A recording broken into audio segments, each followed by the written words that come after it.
You good? We are. All right, we're up We are. on YouTube. Yes. Okay. Oh, all right. Good morning. Exciting as always. Off to a confident start. He's ready.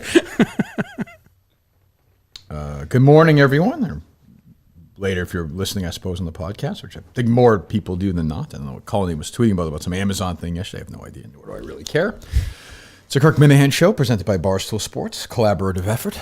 I'm here. Mike Mutnansky is here. Blind Mike Geary is here. Justin Trudell, a star now on social media. Yeah. Some 3 million views or something on the. What was that?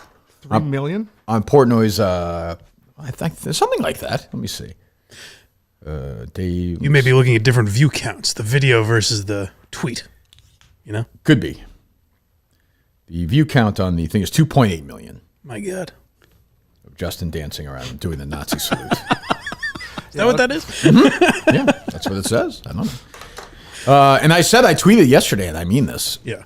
Anytime, unfortunately for me, anytime Justin wants a job, he has a job for life here. That's the rules. Justin, your thoughts? There's nobody more loyal than Justin. I appreciate that. I don't, I would be, anytime he wants a job here, he has a job here. I'm not saying he wants a job here. Right. I don't know that. I'm just saying anytime he wants to do, he's one of the guys. Mike, Justin, Cullinane, Steve. That's kind of how Shattuck. it works. Yeah, that's kind of how it works. So I don't know. How are you still the general manager of Grill on the Hill? We have a couple managers now, but I'm one of them. Oh, what's going on? Co-manager. Is that bad or They brought in Jim Halpert. are you in charge still or no? Does the buck stop with you? I mean, I make decisions I do ordering and stuff, Okay. but Okay. I try to just focus on like the shack and the cart. Those are my favorite things to do. Sure, we shy. It's all of our favorite things to do. And you're still doing the slushy thing. Oh yeah. Well, that kind of takes a break during the summer. It does? Yeah. There's I would think it would accelerate during the summer. No? No, we just had Monster Jam at Gillette, and that's kind of it. For, You did Taylor Swift though, right? Yeah. That was How was the- that? Oh, it was awesome. How much money did you make on it? For the 3 days, Mm-hmm.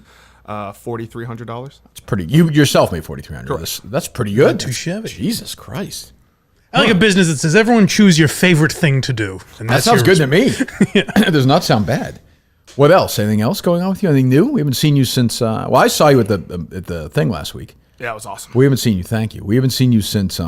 Yes, John Stewart, unfortunately. Well, we saw you in Portland. Yep. Oh, yeah. What's new? Nothing much. I followed Blink around for a little bit the week after the Taylor Swift show because I wasn't able to. Around the country? Northeast? Kinda. I went down to like Baltimore. Or home? What were you saying? Kind of. Where? I'm surprised you allow that shorthand of him calling them Blink. I mean, I don't. It's better than the longer because the long version is a long conversation about it. If I could save a tenth of a second, I will. Where'd you follow Blink around? Brooklyn, Baltimore, Hershey, Okay. and then I was going to go to Atlantic City, but I was tired. Does their set list deviate at all or no? No. They're just giving you what you want. No, but in Baltimore and Brooklyn, they kind of shit on Boston a little bit. Oh, in what way? They were like, "Fuck Boston." That's not a little bit. That's shitting on them significantly. Anyone here from Mansfield can fuck themselves. Did you fight back or no? I was like, What was the issue? Who'd you go with? I went to the one in Brooklyn with a friend, and then I went to the Baltimore one and Hershey one by myself. Okay. Was So great. you said you turned to somebody. What was going on? I turned to the guy next to me. I was like, "I'm from Boston." Oh, did he care or not? He was like, "Man, they must have sucked." What happened? Why were they so angry at Boston? Because they Was this at Great Woods? Is it the Garden? Where was no, it? it's at the Garden. The Garden. Okay, yeah. But it was the same night as night 3 of Taylor Swift, so I couldn't go. You chose Taylor Swift. Oh, you had to work. Well, I chose $1,200. That's what I'm saying. You chose the money. Yeah. How many nights did they do at the Garden? Just one. Oh, okay. So you didn't go to that No, I wasn't able to. Maybe that's why they didn't like it, because they Could said be. like the crowd was kind of because you weren't there. yeah. I could see that. Like, what did you think of the Portnoy thing yesterday? Oh, it was interesting. I was driving home, and then I get tagged. My buddy texted me and says Portnoy just tweeted about you. Yeah. I mean, you would have a job here. See, this what's interesting, Mike, about this is this is somebody who's an interesting online presence who does something even by accident that gets Portnoy's attention. Right. And then all of a sudden, if I texted Dave today, if Justin wanted to, he would have a job by Absolutely. noon today. And yet you've almost badgered him about hiring another gentleman. Well, I've not just that. I have given the roadmap to this said gentleman, and he just sits there like a fucking idiot. You know, and yeah. By the way, yeah, I agree. Shattuck really. And by the way, bad pitch yesterday. I agree about Shattuck. I talked to Mutt yesterday, and I'm like, "Hey, can you come in Thursday?" He's like, "No, I can't." He's got a sleepover with an old friend of his. He's like fucking Clemmer. He's a sleepover party with some guy. It's not a sleepover party. The kids have half day tomorrow, so there's no way I'd be able to get back and forth in time. You said you're some buddy of yours. Later in the day, I thought you would say, "Well, let's do the show later." I was gonna say I can't do anything Thursdays. You have a sleepover with a friend of yours. Sure, yeah, that's what you do. Sleepover. Going to Connecticut to have dinner. And something I'm not seeing in 4 years. You're spending the night at I got to drive home at 8 o'clock at night. You're spending the night at a casino, correct? Not a casino, no. Where? At a hotel there? Yes. Yeah, so is he, right? Yes. So it's a sleepover party. Sure, that's what it is. Chose a sleepover party. Fine. That's maybe some Coke. That's what I'm saying. That's great. There's nothing wrong with that. And Mutt's like, "Oh, I don't know." I said, "You want to come? How about Wednesday?" He's like, "I don't know." He's like, "You didn't have me in last week." Whoa! You didn't call me back. You left you a nice voicemail before your trivia, which I'll get to. Trust me, but callback. But you were like, it was like this time of disrespect. And for the first time in like 15 years we've known each other, there was like a pause for a second. I was like, "Is this how it ends?" After all these ups and downs over the years, this is how it ends. I was gonna say no. I don't want to come in. I was in Chicago all last week, you idiot. You can't pick up a phone. There's no phone in Chicago. I called you last week. Your good friend calls to wish you good luck on the biggest night of your life, quite frankly. I called you back that day. No, you always. did not. I got the hi. This is Mike. Right to the voicemail. Okay, right to the voicemail. You can do this. You called me yesterday. You did not call me that same day. You did not. Anyway, it's a very nice message. Anyone else call and wish you good luck? I did not listen to it. You definitely did, because I know part of the message you want to react to. Yes, you did. Oh, I didn't. You're right. And I was like, you did. I was like, I'm trying to. Yes, where were you? Mike, it was very nice. A nice voicemail. A couple hours for us. Hey, buddy, good luck tonight. Big night for you. And then I got into a whole second level of that's what I like to hear, I think. Which is about someone who I'm going to send you might be losing his... We'll get to it in a second. I'm going to text you right now the response I got. I sent him yesterday a message, and I got this as a response. 1 second. Where's Mutt on my... Mutt. Where are you, Mutt? And I would hire Justin, too, off that dance, by the way. I'm a huge Justin fan. Justin, how do you feel? It was emotional when you hugged him. Have you met Justin before? I have not. Today was a first. Wow. It's a big thrill for you, Justin, to meet Mike Mutnansky. Well, wouldn't it be more like... No, I didn't think so. You're not excited to meet Mutt? Oh, I like Mutt. Yeah, go ahead. Oh, I was just about to say, I could actually hire Mutt. For the slushy stuff, you mean? No, for Grill on the Hill. That's something, Mutt. That's true. Well, there's certain places he probably couldn't work. No, there's no restrictions. Bar? You can work at a bar? Yes, why not? Sure. I don't know. Okay. Would you hire him or no? Do you want a job? What do we talk? Well, now I'm stuck between this text. Hold on for that for a second. How do you feel about small menus, Mutt? Well, that was the last time I heard Justin on the show was when you guys were planning the Jon Stewart Memorial. Mm-hmm. And just asking him about the fucking menu, he couldn't explain steak tips. Anything else? Steak. It was. Has the menu been three times? Has the menu been expanded? It has. Okay, good. What's on there now? Oh, we got a whole bunch of things. We got chicken parm. We got a bunch of different handhelds. We got handhelds, Mike. Like Mike's microphones. That's good. Handheld. We got some fish. What do you mean handheld? Like sandwiches? Yeah. Why don't you just say sandwiches? Because they're handhelds. They're handhelds. What an asshole. That's an industry term. God. You know? It says handheld. Talk to the common guy, would you? I don't know what you're talking about. Get down to our level. Yeah. Okay, like what? Like ham and cheese? Like what sandwiches? No, just kind of like different like crispy chicken sandwiches. Correct. They're handhelds. I don't know how else to explain it. Well, can't you hold the ham and cheese in your hand? You can. So that's not, but you don't have a ham and cheese? No. Okay. Just a handheld. Yeah, just handheld. How much is a handheld crispy chicken sandwich? I think it's $13.99. Ooh, Jesus. That's not cheap, It's no? inflation right now. That's true. To give any Do I get fries with that or no? Oh, yeah. Oh, good. Okay. to give any new listeners a little insight into Justin's legacy here, Mutt walked in and I said, do you know Justin at all? And he goes, I don't. But I'll always remember where I was when I heard that $20,000 episode. 29? Really was. 20, I remember where I was. Yes, I think everybody. I know I remember. I'd still bring this guy back. So what do we talk about for a job, Justin? What are we talking about? Dishwasher. We could use a dishwasher. You gotta start entry level. What are This this? is some bit we got going, guys. I don't know. I like this. We'll talk off the air. We'll talk off the air. I just fixed the beer cart. Okay. I just fixed the beer cart. What was wrong with it?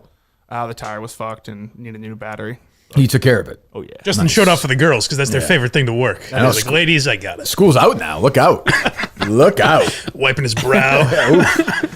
Jeez. Well, so that's it. So anything new in the romance department? No. No, I don't know. You seeing any ladies or No. I did get Seems lots of emotional. ladies. what? There was a girl a couple of years ago that really liked Taylor Swift. A couple of years ago. Yeah. Okay. And haven't talked. You were here a couple of years ago. I was. You're telling us the story about a couple of years ago? Well, no, and then Okay. when I saw Taylor Swift, I was like, damn, I should call her, and I got her like a sweatshirt, but Did you send it to her? no, not yet. You think you think she's going to go to your house and pick it up without you? I'm confused. No, I If was it's afraid meant that- to be, You it sure will be. should. When's the last time you talked to her? You're going to send it to her, is what you're a saying. year and a half ago. That's a random. Do you think it'd be weird if you sent it to her? Like something maybe like a stalker would do? A little bit. Okay. All right. But you bought her the sweatshirt. Yeah. How much was that? It was 65, Okay. but they go for like 300 on eBay. Oh, you might sell it. No, I'm not going to sell it. Okay. Why don't you sell it, split it in half, and send her the money? Go, this is your half. Cash. Just leave it. See what $138. she knows. If she knows what you're talking about, then that's love, I think. No. Okay. What happened? What happened? Was this a relationship or was this a? It was like an on and off thing, and then we just kind of stopped talking. Okay. She got Why? me to Taylor Swift. No, She what? She got me to Taylor Swift. Oh wow. Okay. She was. I thought you were saying that's why she left. She got into Taylor Swift, so she That was couldn't it. deal Yeah, with she, Justin. she made her choice. Yeah. There was a line in the sand. Well, okay. How was the drive with you two today? I imagine you drove together. No? Lovely. Yeah. Yeah. Because you're more of a What- Blind what- Mike project guy now, the Kirk Minahan show guy. Sure. Justin had to brief me on what was going on. Yeah. No, I mean Justin. Oh, Justin's yeah. more. No, it's not true. No. No, Kirk, I'll Certainly fucking not. do anything for you. Okay. You take it easy. He would have crashed my side of the car into traffic. I'm not against that. But you're happy with this sort of where you are professionally right now. Yeah. You are. So this is what you want. You want to be work at a restaurant and be in that slush business. Are you still with that idiot? Is he still doing it? The pizza guy from the? Yeah, he's around. But Is he? like, I was, Seems like you were thinking what? Go ahead. well, like I do want to do like some sort of content coming in like the next couple months. Yeah. Okay. Just talk Patriots with my friends. What are you talking about? I just want to like do like a Getting back in the Patriots podcast content where- game. Just for yourself? Yeah. I mean, no one would listen to that. No. Okay. All right. Yeah, that's fine. I mean, I yeah. would. I mean, yeah, that's true. Like with your friends. Yeah. Talk about what would be different than the other 5 million Patriots content out there. Absolutely nothing. Okay. Talking Pats with Trudell? No, it'd be That called work? the Silly Brain podcast. The what? Silly Brain? Okay. Would you do it on our network or yourself, or what would you, for yourself? You're saying. Probably be for myself. Okay. I mean, you can do it with us if you want. Whatever you want. That's fine with me. Yet again, someone displays they have more of an idea than Mutt about what to do That's true.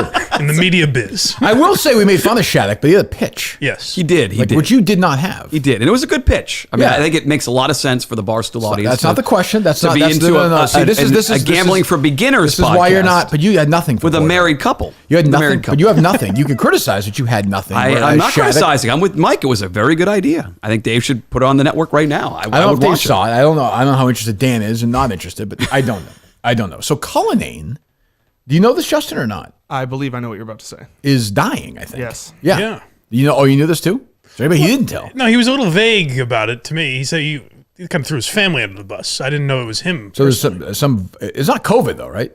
He said it's the, I don't know if I should say this, Yeah. It's Noro? yeah. Neurovirus? He said oh, that's a bunch bad. of people got at his wedding, at the wedding he was at. Right. Which means we have it probably. I was wondering that. I didn't know if because we're in the same room. I don't know. I sat next to him in the car. Oh, okay. I Yeah, didn't. so We'll find out. I mean, I feel fine. We'll see. So, hey, so five. He said 5 people. I mean, I don't know if it's a gay thing too. yes. He's from all weddings with him. I don't know. Right. They That spread makes Well, like it was a wi- straight wedding this time, though. Well, he said there were a couple of gay people. Oh, there. okay. Well, that shit spreads like sorry, wildfire. So who knows? So I don't know. So then he does the thing where I'm like, well, then the show tomorrow. He's like, I should be fine tomorrow. I'm like, well, how do you know that? the neurovirus? Well, then why say anything now? Yeah, you know? right. I'm like, well, you're probably not. I don't know. So we'll see. So Colleen is sick, I guess. So Well, I have a lot of confidence about the rest of your afternoon as far as recording goes. Hey, Justin, we have a lot to do today. I know, Are you yes. ready for this? Well, I have a list here that Dave left me on how to do the golf gambling show. We have the golf gambling show and the rundown today. Yep. Okay. Justin informed me that he texted Dave a couple days ago. Very good. He was getting ahead of it and said, just so you know, I don't know what to do with this Riggs gambling show. Okay. And I believe, correct me if I'm wrong, Justin, Dave's response was, you'll figure it out. So do you know or no? No, he said, well, he's like, I'll walk you through it. So, Because he's going to be around for it, though, he said. yeah, so I'm going to like drop everything in a Dropbox. And Oh, yeah. It he's should. gonna I edit think it it'll all. be fine. I have no. It's a big one. It's a U.S. Open preview, so we shall see. What's did Dave leave you any topics for today or no? Nope. Nothing. Nope. Do you have any sound? Yes. Okay. What do you have? What do you have? Let's see. It just sounds. It's homeless people banging on trash cans. Like, what do you got? So I just want to first off say that I am a rider. Okay. I love Rico Bosco. So do I.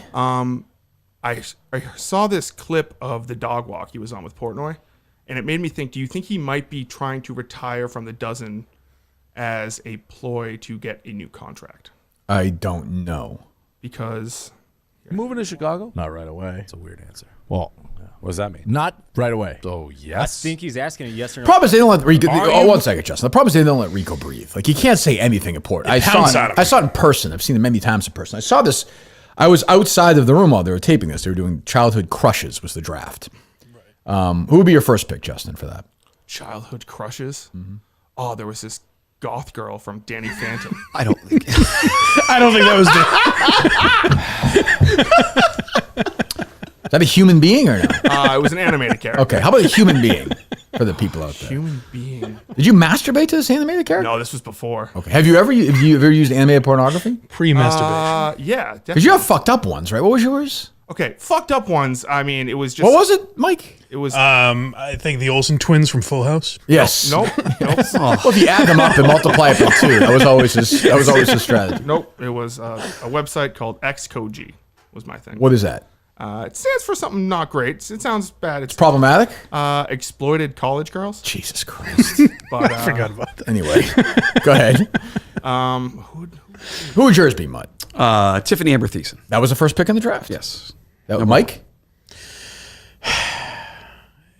You know what? I was a Christina Aguilera guy over Britney Spears. Yeah, you're that age, I suppose. Yeah. I could see that. Okay. So Rico's, I think that was Rico. I think that was the first pick in that draft. Oh, wow. Yeah, but Good go pick, ahead. Rico. Moving to Chicago, not right away. That implies yes, you are. I would like to, but not for this fall. Okay. Is he being coy? I think he's being coy. It opens up Pandora's box. We're doing a snake draft. I'm not looking to make it. To Oh, Rico because you're not show. under contract for the following year. That's a tomorrow problem. If I was like, But you have that a seems to contract me to be with you. perfectly reasonable on Rico's part. If he doesn't have a contract after what's he supposed to do? Say, I'm moving to Chicago? Yeah, and you're right. They are jumping on it. Now, Portnoy's being very funny here, but if you Yeah. want real answers from the guy, that's not the way to do it. He's going to move. Would you move you and your Rico and his family right now from here to Chicago if he doesn't know his contractual status? That's nuts. Can't imagine. Why would you do that? Can't do it. I think he wants to. Talking to him, he wants to. I'm a rider, by the way. I've never been more loyal to Rico as a team. He's never. Rico Bosco and Quiggs will never leave my team ever. Oh, good. It's never. I will address why in a few minutes. That is never going to happen. Ever.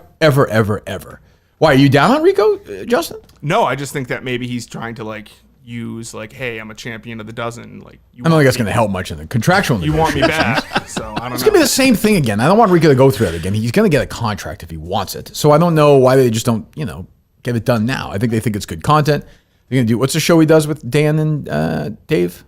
Oh, The Pick'em Central? No. This is going to be the whole season again where it's going to be Rico's contract. Just fucking sign the guy to a contract. I mean, gee, he's been great. He's been great since he's come back. that's Great. true. They blame Rico for the Rico drama, but it's like if they signed him early, gonzo. No Gone. drama. Yeah, he would sign. He's not going anywhere. He's not. He played the pretend Odyssey card once. He can't do that again. So I don't. Are we sure he never had an offer I from am our good friends at Odyssey? very sure he never had. Oh, the contract's here. Hello? Oh, it's If I put a gun to your head, David Field is out. David, hold on 1 second. I'm talking to if someone. I put a gun to your head, Mutt, and said, "What is Shattuck making hosting an AM Hartford show?" What would your guess be? What? I don't know what the time slot for his show is. Midday, Noon to 3? 10 to 10. I don't know. 55. I was gonna say 52. Okay. Yeah. Probably got to bump to 55. We signed. He had leverage this time. That's we true. had Barstool That's a good knocking point. at the door for That's a his good point. Better Halves podcast. What's your overall point though, Justin? I just think that maybe he is trying to. I think the whole retirement thing might be to try to get a new contract. No, I think he's yeah. And then Jeff Lowe has said he's not allowed to retire, so he's not retiring. We're defending in Boston. The season opener, he'll be there. Are you comfortable playing under a commissioner that's that mad with power that he This thinks is he what can allow happens. that? Well, I mean, here's the reality of the situation. Okay, like he's David Stern, Right. and I'm Bird, and Brandon is Magic. Hopefully, hopefully it turns out that way. But he's as fat as him at this point. Lived a long life. Yes, that's true. He's done well. Yeah. And if I decide to walk away and Brand and a bunch of guys and Jeff Delo's a commissioner, what are we doing here? Right. Put it this way: if it's that girl on the team that we played battling against whoever, Chris Klemmer, no one's watching. Sure. The league is the star. They have star players. Jeff Lowe had a good idea and happens to be a commissioner who fell in at the right time and does a good job. Right. Do I wish he spoke slower? Sure. That's a different conversation. Should the commissioner of the league, here's the real question. Should the commissioner of the league also be the host of the program? That's interesting.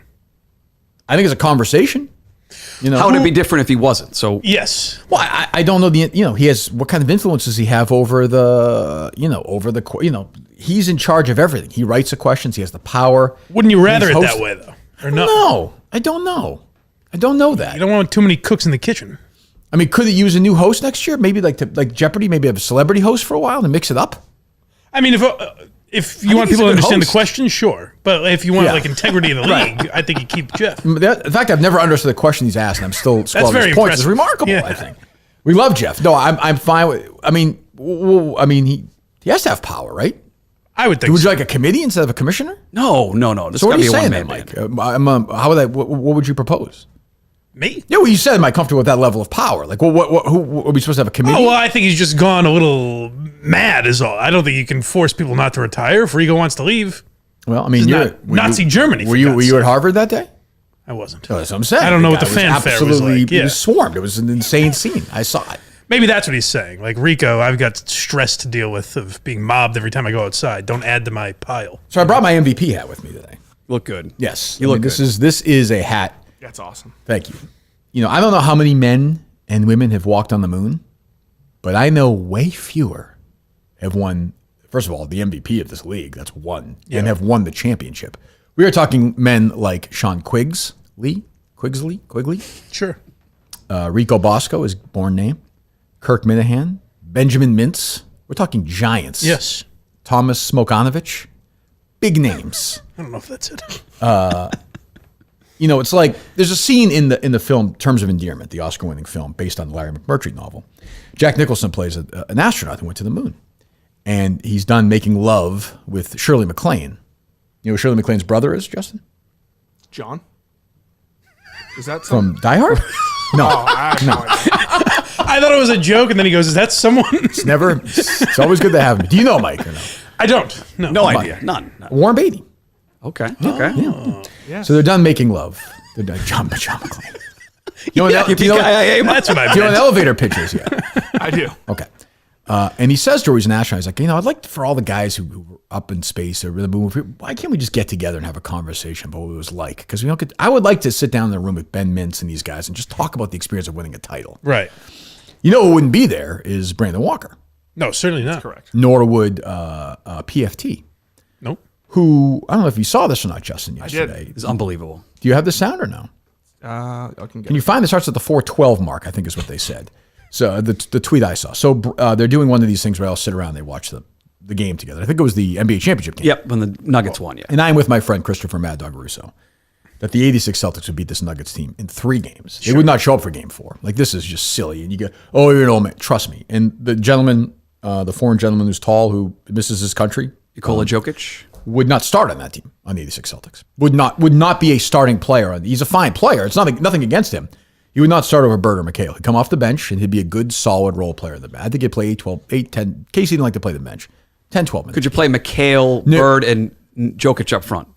And bring Parrish off the bench? Certainly not. No, he's traditional center. Okay. No. He's a wonderful player. I'm not dismissing his talent, but the 3 game series.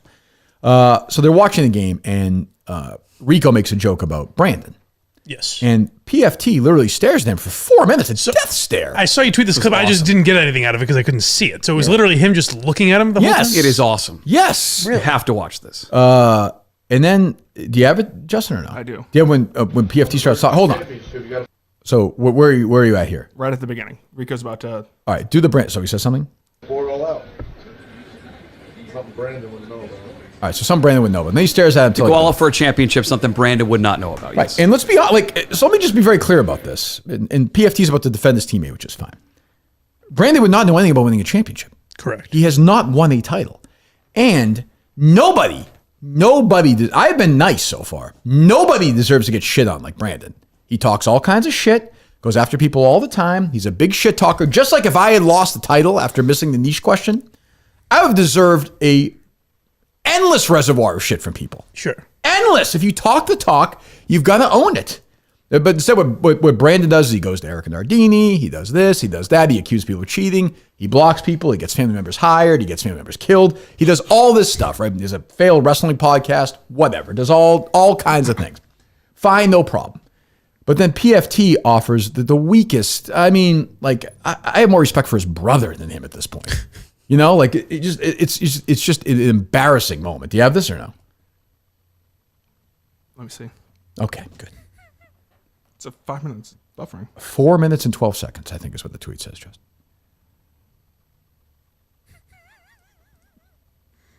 We'll get there. It's just buffering. What are you? What are you getting mad at me for? I have the sound ready. Reload this. You want to play on my phone? All in due time. It's on the verge of a shit. We're in trouble. He dropped halfway. Here we go. And I have the over tonight, so. Where are we? How far into this thing are we? 4 minutes, 20 seconds. Okay. What's up? What's up? Got something to say? So this is after PFT, and I don't know if this is a bit or not. It didn't feel like a bit to me. No, it felt like real anger. It seemed like, honestly, 4 minutes. PFT is a super sensitive pussy. And I like him. Like, I got along with him. We got along very well at the live event. I like him. He seems like a nice guy. You know, but I mean, I'm like, if this is a bit, it's not very funny. I'm also... And also, like, Rico, come with the king. Like, you know, I was there the whole time. You didn't say a fucking word to me about any of this stuff. Like, Rico's a soldier. Come with the fucking boss. Jesus Christ. I'm also thinking, if I'm Rico, that's an innocent enough, like, oh, Brendan wouldn't know anything about it. 4 minutes later, I would have forgotten that I said that. He stared at him the whole time. And if it's a bit, I give him credit. It was a well orchestrated, like, you know, he was committed to it, but I don't feel like it was. Did you, Justin, watching it or no? No, he looks very serious right now. Triggered. Serious. Hold on. Typical liberal pussy boy. Wow. You know, I mean, he's finally stopped crying from his thing 3 years ago where he sat next to some guy at the office and he felt bad for being a white guy. He's over that now, I think. Good. But now he is mad at Rico Bosco because let's be honest, like I handed these guys, they didn't come close to a title. I whiffed on a niche question and we still won. Like I gave them a lifeline and they still fucking choked it away. I said that, and I texted the guys yesterday. I said, we're done moving on to next year. Now we're going to be assholes. Now I'm going to be obnoxious champion. You will never beat me. PFT, that's never going to happen. Okay? From one white guy to another. Okay? We both have our white guilt. You are never going to beat me. Brandon Walker, you're never going to beat me. We both know that's never going to happen. You're begging to come to my team. You're never going to beat me. Fran, you can read all the books you want about how to parent your white kids. You are never going to, unless the niche questions are asshole brothers for PFT, which, by the way, I can have one as well. So, I mean, we're both on board with that one. And if Fran's is, you know, how to parent kids you don't have, then it might be the conversation. Or Brandon's is, you know, who the hell, oh, well, you know, High Noon or something. I think we're, you know, I think He wouldn't do very well.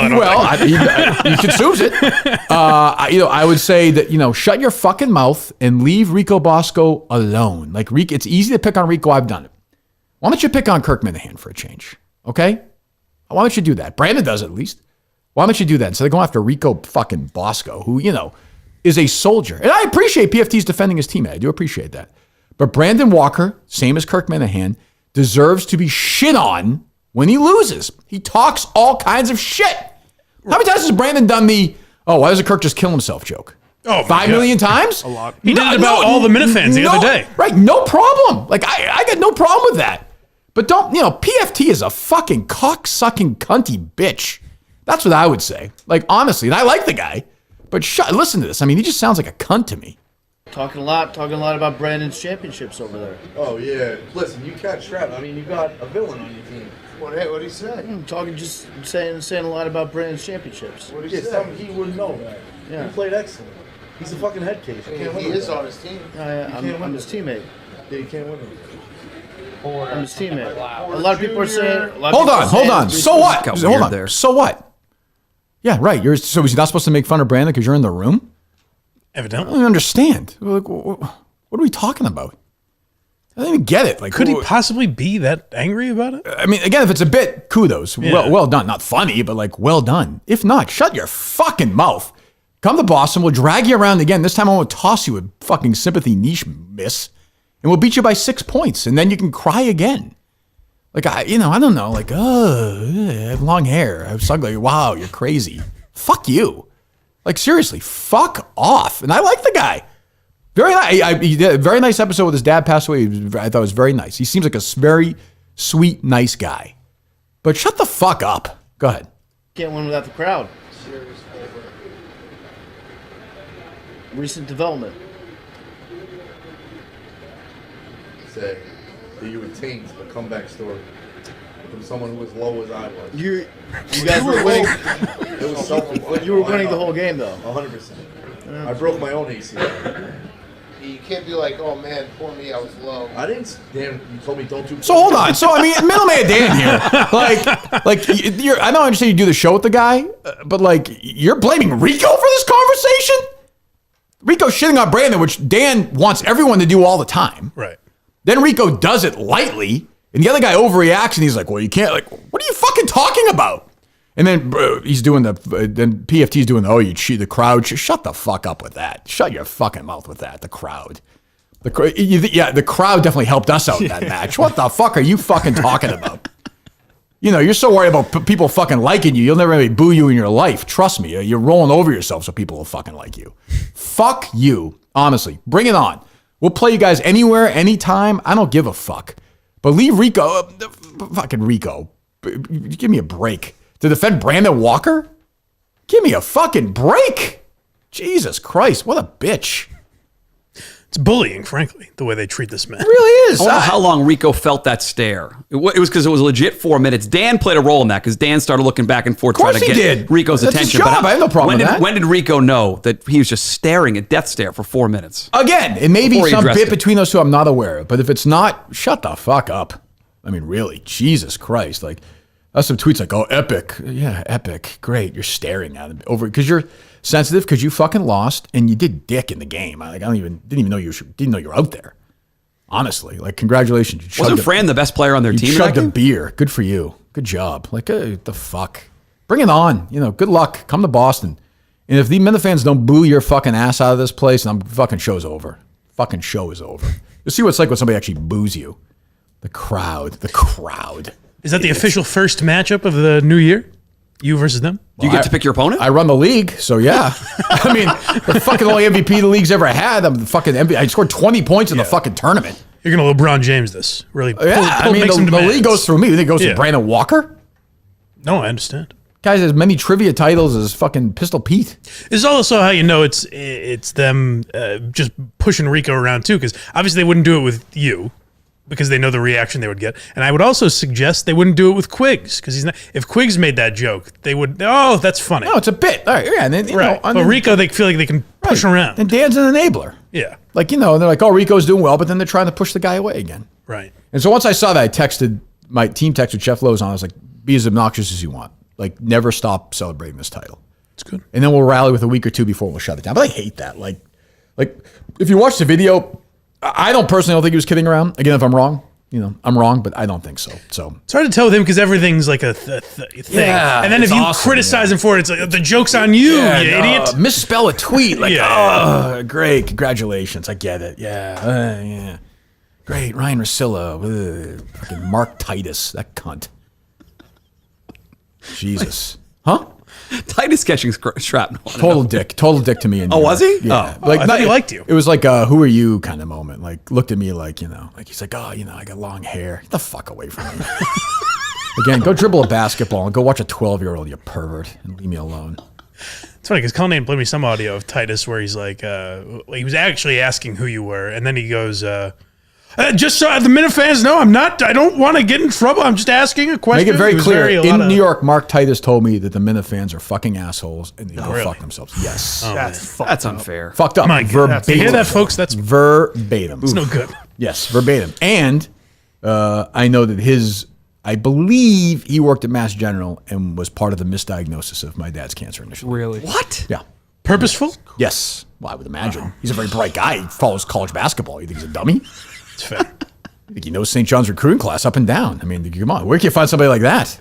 These guys aren't growing on trees. It's not right. Yeah, maybe that's a crowd. You think the crowd was a factor? Maybe a crowd. Shut up. Mark Titles will think twice before PFT pulls any of this shit. Yeah, that's what I'm saying. Well, look, I mean, he's part of his world, you know. So your team is definitely staying together. My team's staying together. Okay. Yeah. So I know you were questioning, was Rico going to go blossom, but you think the last couple of days he's committed to your team. Rico's going to what? Go blossom, have his own team. You were yeah. late on the Friday show into Monday. You were like, well, let him go. If he wants his own thing, he wants his own thing. Well, But now you're saying the team's together. Well, I would say that if Rico said to me, "Hey, Skip," like I still feel that way. If he said, "Hey, Skip, I want to try on my own," I would say, "Go for it. You've earned it." But I don't think he wants to do that. And I would, I want Rico and I want Quiggs on the team. I would like to win. If we won with a different team, would that be a repeat if I was there? No, because it's a different team. Makes I'd have sense. 2 titles. Yeah. I want to repeat as champion. With that core. Okay. Yeah, with the crowd. Dynasty. The crowd. Now, you need to win 3. Believe me, I've thought this out. You got to win 3 to be a dynasty. All right. 2's a repeat. 3's a dynasty. We're going to win 3 in a row. Does it mean if you've won 2 of the 4 dozen championships? No, though, I've that's thought about still it. not done. Okay. No, 3 titles is a dynasty. All right. 3 titles is a dynasty. And I don't care about winning the MVP next year. I never really did. Now that I've won a title, none of that matters now. I just want to win another title. And I want to beat this team again in the finals. I want to face Brandon's team again. And Fran, who I have nothing against, and PFT, who I, again, have nothing against, but I just think he's, people always accuse me. That's bullying right there. Certainly. Me, I'm saying, bring them all on. He's a big star of the company, PFT. Him, Dan, Dave, get in my way. I'll knock you fucking down. Rico is like an easy target. I've fallen for it at times. I'm guilty of it. But to blame Rico Bosco for making fun of Brandon Walker? Madness. What the and where's Brandon on this pussy? He's nowhere. Right. Does PFT jump to the other person's defense when Brandon's mocking their mental illness or something? I haven't seen that. I've never seen that. No. And I get BFT's guilty because he's a white guy. We all feel that way. I understand. We haven't gone over that. Every day. Yeah. He was sat next to a guy who wasn't white one time and wrote a wonderfully embarrassing story about that. Yeah. I completely understand. At least he has the courage to express it. Yeah, it was a time where you really had to have guts to say yes. that. And I give him credit for that. Yeah. I don't know if he's changed his Instagram profile since. I don't know that. But yeah, who knows? And, honestly, the one person on the team is Fran. She just rolls on. Right. That's why I like her best, I think, of those people. Accepted the loss and on with her life. Yeah. She also played the best in that game. Yes. He balls on that team. So, I don't know. So that annoyed me. What else, Justin? You mentioned Pistol Pete. What the fuck are you talking about? Well, you recently unfollowed someone because of an affiliation with a Barstool enemy. I know where he's going now. I did? I know the destination, but the trip to get where Who's we're the going to enemy? land this Who's the plane, enemy? Mike, It was an interesting segue. Who's the enemy? I believe he's talking about Stuart Finer with Kelly Martin. Oh, Jesus Christ. You remember Pistol Pete? That was the whole thing. I just referenced him. I know, but That's what he's saying. That was the Yes. segue. I got you. That's not a bad segue. Yeah. I don't know how much there's to say about it. So Stuart Finer on the kill list? Certainly not. No, I like Stu. Good. All right. I muted him anyway. It was a break. It was time for. We'll be It's a fine. lot. He's a lot. Yeah. Yeah, and he's, he doesn't know anything. I think he knows that Kelly Martin's an idiot. Right. That's Which is not- best friend. What are you laughing at? calling her an idiot. She is an idiot. I don't know. Is she definitely an idiot? Yes. Okay. Different. Company's loaded with idiots. I've been too nice for too long now. This video yesterday pissed me off. Like it is balls to the wall. Summer 2020 time again here. Like there are enemies now lurking around. Once you win a title, they try and take you down. Sure. This thing will never be, one of these will never be on Brandon's head. Ever, ever, ever, ever, ever, ever, ever. That's never going to happen. Never going to happen. But Kelly Martin's an enemy. I forget why specifically, but she wouldn't book guests for you, I think. Well, no, it was the opposite. She got mad at, she messaged Cullinane when I believe, or maybe Steve, when Dice was booked. Yes. The Dice thing cost us Kelly Martin and then that idiot And K. K. Marco. Idiot K. Marco. Yeah. How's he doing? So I mean, Stu doesn't know that. Stu's an idiot. I like Stu, but believe me, blaming him for that is, the man's disabled. But he got. I'll unfollow him for a couple of weeks, and I'll follow him again. Good. My life is not hurt without Stu's diet updates and pictures of his pool. I like when he talks about how rock hard he is. When he just the man has an erection. Disparate tits. Yeah, he likes Good titties. Lord.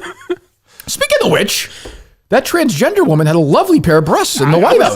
That's a good rack. Yeah. What are you laughing at? That's a good. I saw the first picture. I was like, those are nice titties. I don't know if I saw the unedited version. Well, I think you I saw enough where it was. It was was covered. It was not a botched surgery, though. Like that show Botched. I don't know if you've ever seen that program. Not, no. Have you, Mike, or Justin? I know of it. No, I haven't seen it. It's a program on the entertainment channel, where these two gentlemen are doctors, and one of the doctors' brother was the lead singer of Quiet Riot, who passed away. Oh. And it's like they fix awful plastic surgeries. And they are some nightmare cases. I've seen a couple of... Botched post-op? Is that what it's called? I've seen a couple episodes of the program. Well, I mean, do you think it's probably the same probably the same neighborhood, Justin? Or Probably. No? Or you think that's a CBS drama? Well, it could be a follow-up show where they go after the follow-up surgery, post-op. They go Everyone thinks check we're in this on people. botched post-op. Justin could be right. This fall, Jeremy Sisto and Christopher Maloney. Botched. That could actually work. Bosh. What was it? What was the Wrench? Is that what it was on Arrested Development? Yeah, Frank Wrench. Who was using the bathroom? But this woman seemed to have lovely pair of breasts. I will say I have not. I don't swim in these waters that much anymore because I feel like it's just a tired topic. But this person took their shirt off at the White House, exposed her breasts, and was a big right wing protesting. And I will say I am with those guys and women on that one. Like there are places to do that. There are places not to do that. That is a place where like Abraham Lincoln was president, John F. Kennedy was president. You know, like we don't need that there. Like that doesn't. And I saw my friend Pat, who has a ring. He can wear this hat anytime. That's fine with me. Okay. My brother in arms say this is where this movement gets hurt. When they do shit like this, it gives the right ammunition. He's 1,000%. Ironically, he actually got something right, which I've never seen him do before. He's 1,000% right. Where it's like, what is the upside of doing this? Of just being a shithead? Like, there's a spot. It's just dumb, and it gives guys like Jerry and Matt Walsh, and it gives them correctly a chance to be, and they're not actually offended, but the chance to be like, what the fuck? Right. Do they celebrate? Does that crowd celebrate Biden? Like, do they give him credit for being like the White House doesn't want them back or whatever the fuck they said? Tim Young did. Did he? Yeah, he said like people should be celebrating that. I'll find the exact tweet. Okay. Yeah, I mean, no, you're sure. I guess I'm asking. My like, guess is Jerry's not tweeting. Is Jerry that. No. capable of like, hey, you got one right? No, you know? no, that's not going to happen. Nor the other side, to be fair. Yeah. You know, and I go back to what I always say: the first president of the United States, while in office, who was comfortable with gay marriage, was Donald Trump. I am straight, baby. That is a fact. I mean, Biden went in office, but Biden in the past has said that he was. Or Trump. I mean, Trump thinks a little of marriage. I think that he's like whatever. Like, yeah, right. You know. Right. But like he's correct about that. Whereas now. And they allow themselves, as both sides do, they get co-opted by the extreme. Like, this is just insane. Like, what do you, and I think as there are guys like me who are libertarians who are also like, in that way you're sort of a cousin of a centrist Republican. There are Democrats who are centrist Democrats. They are not on the extreme. Right. Right? And they see stuff like that and they're like my interest, I'm trying to buy a house. The interest rate's like 8%. But they won't speak up about it. Well, they can't because they'll get swallowed. Yeah, that's what I mean. It's but also they're going to vote next year, and they see that, and they're like, well, maybe DeSantis or Trump will help me with my interest rate. Maybe they'll do a better job, or maybe gas will go back down, or maybe and you have Joe Biden. You have like crazy people parading and taking their fucking shirts off at the fucking White House, whereas like there's like meanwhile we're sending money over to Ukraine left and right, and that's why. It comes down to it, and I've said it before on the show, I'll say it again. I would vote for Trump over Biden. I will vote for Donald Trump for president if it comes down to it. Dangerous man. Yeah, I mean, look, I would. I know Justin would. I will. The thing No, with Oh yeah. Yeah. well, that Donald Trump's a top 10 celebrity. Is he still? No. Who's number one right now? Number one. Will Arnett. What? Will Arnett. It's a shot of Polar. He's moved up the list, huh? Oh, interesting. You think it's after Greg Polar's appearance? No, it's nothing to do with Greg Polar. Actually, I bet Greg and Will have some phone calls on this. You believe this bitch? Another failed show. There's a lot of phone calls between those two. Why is Will Arnett number one? I love BoJack Horseman. Oh, okay. Oh, it's a good show. It's a great show. He's gotten fat. Hey, yeah, haven't we all? No, well, I don't try not to. Are you talking about BoJack or Will? Will. Oh, okay. And also, I don't like that podcast. It's very successful. It's a very strange Smartless? podcast. Yeah. It's just not for me. I mean, congratulations to him. It's very successful, but he's number one right now. Yeah, or Michael McCorkle. Who's that? I don't know who that is. That's the starting quarterback of the New England Patriots. Oh, Mac. What? Who? His name is Michael McCorkle Jones. Oh, Mac Jones? Yeah. Yeah. He stinks, though. Doesn't bother you? What do you mean he stinks? He he stinks at quarterback. No. Okay. He had a little soft. We'll get more of this on the Silly Brain podcast. Yeah, that's true. That's a little teaser right there. Yeah. Have the Red Sox signed any guys who hate gay people in the last 24 hours or no? Nothing new? No, not yet. No. He cleared. they brought him back. They brought him back to AAA. That's crazy. Yeah. Oh, so is that the same kid? Yes. Yeah. Okay. I thought so. Again, I don't care, but like you claim to be one organ. I saw they had Pride Night last night. They did big Pride Night. I saw Tom Caron interviewing a couple people before the game who were in that world, and I'm like, this is strange. Yeah, they're a famous Peloton instructor throughout the first pitch. Who was it? Jen. I'm gonna forget her last name, but she was. I remember a couple of years ago they actually had somebody named Pamela Manderson throughout the first pitch. Did they? Yeah. So remember the guy? Would you give Ortiz more? You know that guy is like, and now Pamela Manderson. Jeez, what a world! You know who gave the Red Sox and I guess the Globe massive kudos for Pride Night? Who's that? Your boy. Maybe not your boy anymore. Who's that? Team Ream. Oh, he did. That's what Justin was telling me. He gave a quote to the Globe, and he said, I was quoted in the @Boston Globe today talking about Red Sox Pride Night and their handling of the Matt Dermody situation. Thank you, @Alex Spiel. Spear? Spear. He knows Alex Alex is a good guy. What was the quote? A positive quote? He was pretty critical of the Red Sox in his Queer Tea column last week, was Alex. Growing up, you're playing baseball. Was he really? Yeah. You didn't read it? I don't care about Justin. Okay. No. I'm not going to do that. That shit's contagious. I don't read that stuff. You get rashes from that. Alex is in here. Is he even back? Not here, was he? You're sitting in that chair. Yeah, that's what I'm saying. Jesus. God. That bum will get a little itchy after a while, you know? It'd be great if I ran out and just you never heard from me. It'd be great if you just were gay now. Just started dating Alex. No, Alex is great. Alex Spears is a very nice guy. What was I going to say? It's something I was going to say. Oh, so before we get to the other thing, which is wild, I was running this morning, listening to the podcast, and I saw Montante had Visionless Dave, who we like, on a show like a week ago, and the Birdwatcher guy. So I was like, I'll listen to it, just to see if there's anything show related. Okay. And it's funny what happens to these guys. Like the Birdwatcher guy is a sweet guy, you know. Yeah. Were you here for him or no? No. Were you? No, I was listening. It was Montante, I think. Yes, it was. And I'm just jumping ahead, and like he's a quiet guy. And I got like 30 minutes, and the first thing I hear is like, of course, you know what it's like with that side now. He's like, in the birdwatching community, it's all about global warming. I'm like, oh, well, okay. Of course, you know what it's like. Yeah, something like that. And it's his wife has the flower shop, right? We're going to his wife's flower shop. Do we book a date for that? You asked me to go. Is there a date locked in? No, man, we hadn't talked. I know how upset you get when you talk, so I didn't want to presume that we're going to go bird watching. That's fair. That's fair. He literally was like, "Yeah," he's like, "You didn't talk last week." He didn't return my call. I was offended. Walk me through the sleepover. What time will you guys start watching TV? What's the plan going to be? It's dinner. I'm just staying down there. Dinner where? I actually don't know. I'm not planning it. We're in Connecticut. It'll be in like the Rocky Hill, Middletown, Cromwell area. My parents, Peter and Patricia Minahan, who are now gone. Well, I don't think you God bless them. You met my dad. Did I meet your dad? No, you met my dad. At the temple? Hello. At the temple. You had a great breakfast with your dad. You did. I don't think you met my mom. Oh, maybe at the Jimmy Fund. I met the Jimmy Fund. She'd already been sick at that point. Yeah. Yeah. I remember you. Yeah. Her hair looks like yours now at the time. You might have, yes. Yeah. I'm just saying. Similar. I'm worried that you're actually sick now. They had their honeymoon in the Poconos.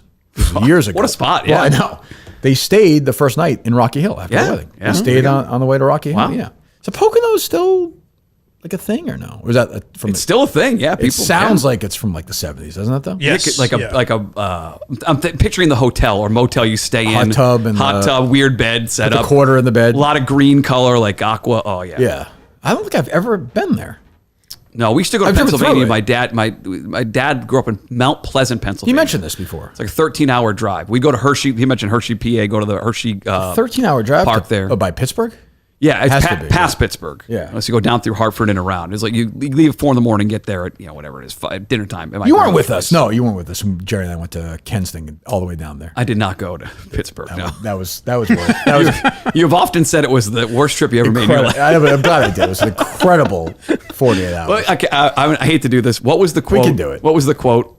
So you're sitting there afterwards at the Mercy meal. And there's something Jerry said that you've repeated 100 times. I don't know if it was about the meal or about this. You do it so perfect. I remember is Ken Laird, who I liked very much, and I know you did too. We don't like him anymore.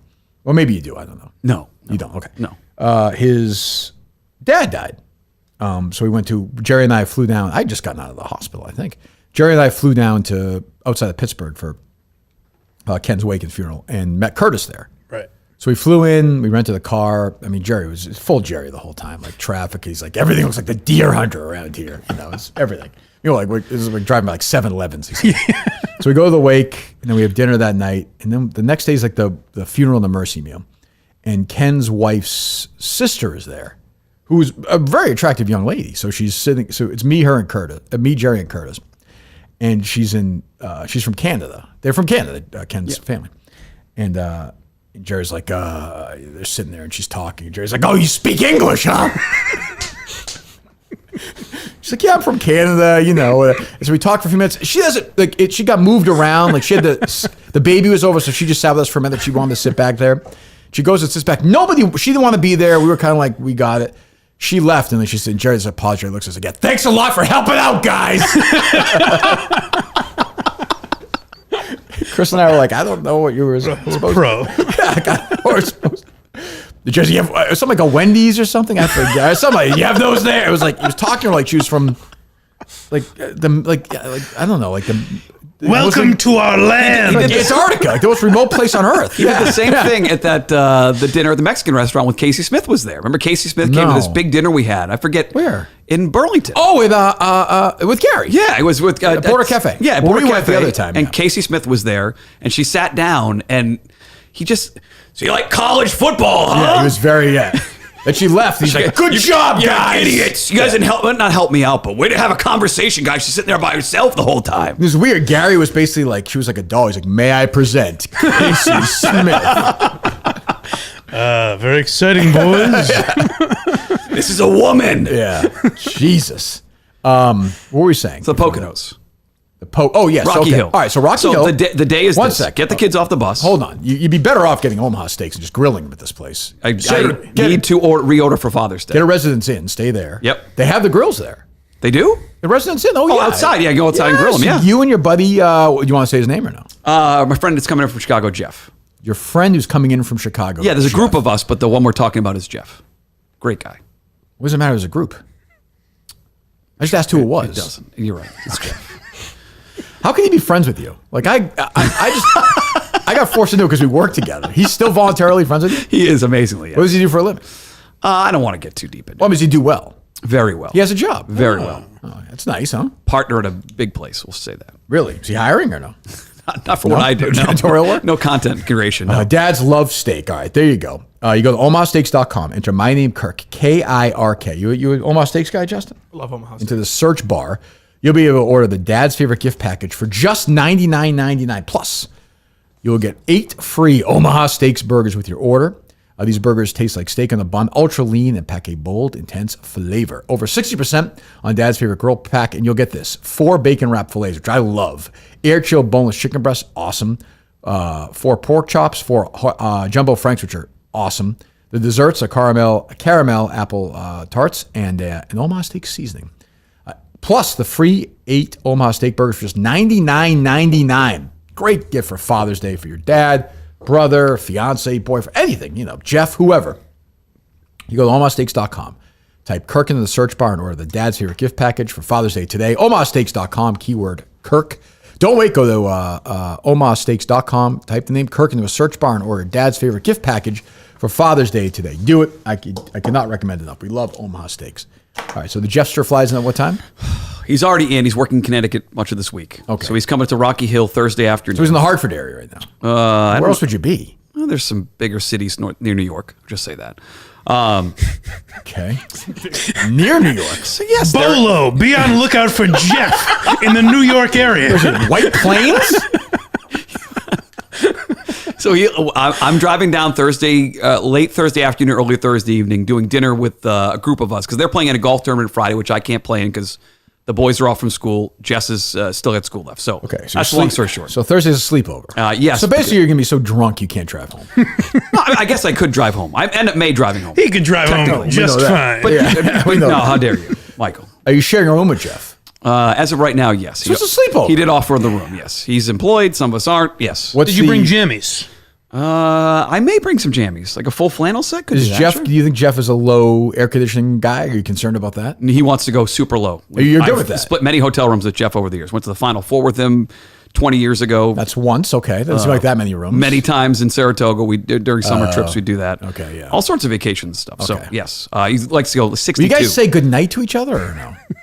No, I'll probably put my headphones on and put something on, fall asleep to. Yes, You do that. I do. Yes, not all the time because they can affect your ears if you lean over. What do you listen to? I fall asleep to movies I've seen before because the commentary and the dialogue puts me to sleep. Like what? Moneyball, I've probably fallen asleep to 100 times. Okay. What's your favorite scene to fall asleep to? You just turn it on. I can be asleep in like 5 minutes of that movie. What if he's like with his daughter? Do you get through? I don't get to that. I don't get to that point. Oh, okay. Just I the beginning. actually skipped the first part because the beginning is The he's sitting backstory. he's in the stands. I hate. Oh, the Yankees win. But tells the security guard he can listen to it. But I like when he what goes. an image this is. I like when he goes to meet with the owner. How to make a first base. Wakes up. But sometimes you'll wake up and you're still in the movie, so you got to find, like you said, find a spot that you can fall back asleep to. There are Okay. some slower. So you spots. wake up with them in your ears? or- Occasionally I will, but a lot of times they'll just fall out in the middle of the night. Wow. Oh, okay. All right. That's probably the plan. Okay. Anything else from on your end, Justin? I used to have someone I would share hotel rooms with. Yeah, me and Justin will always say goodnight to each But other. not coming up, right? No. Mike's I got him star his own now. room. Are you upset about that? his or own no? room. You'd rather I share a mean, room with him. You can come over and bunk with me. You guys can watch TV Yeah, together. For we a while. can always share the room. We just have the option now. I think you might have the opportunity. I'm not going to give anything away, but there may be a day in July where we're all going to be on the road together. Bunking together? Potentially. Oh, interesting. If you're open to it, Justin. Of course. Okay. Potentially. We'll see. Dave Cullinane's if he's still alive, then is still working on it. Okay. We'll see. What else, Justin? Any other sound? You tweeted about this Greg Bedard clip that you called historically stupid. Well, it's just so. Am I wrong about this much? Yeah. I'm assuming you mean the idea that off a press conference where he spoke to the media for 6 minutes, Right.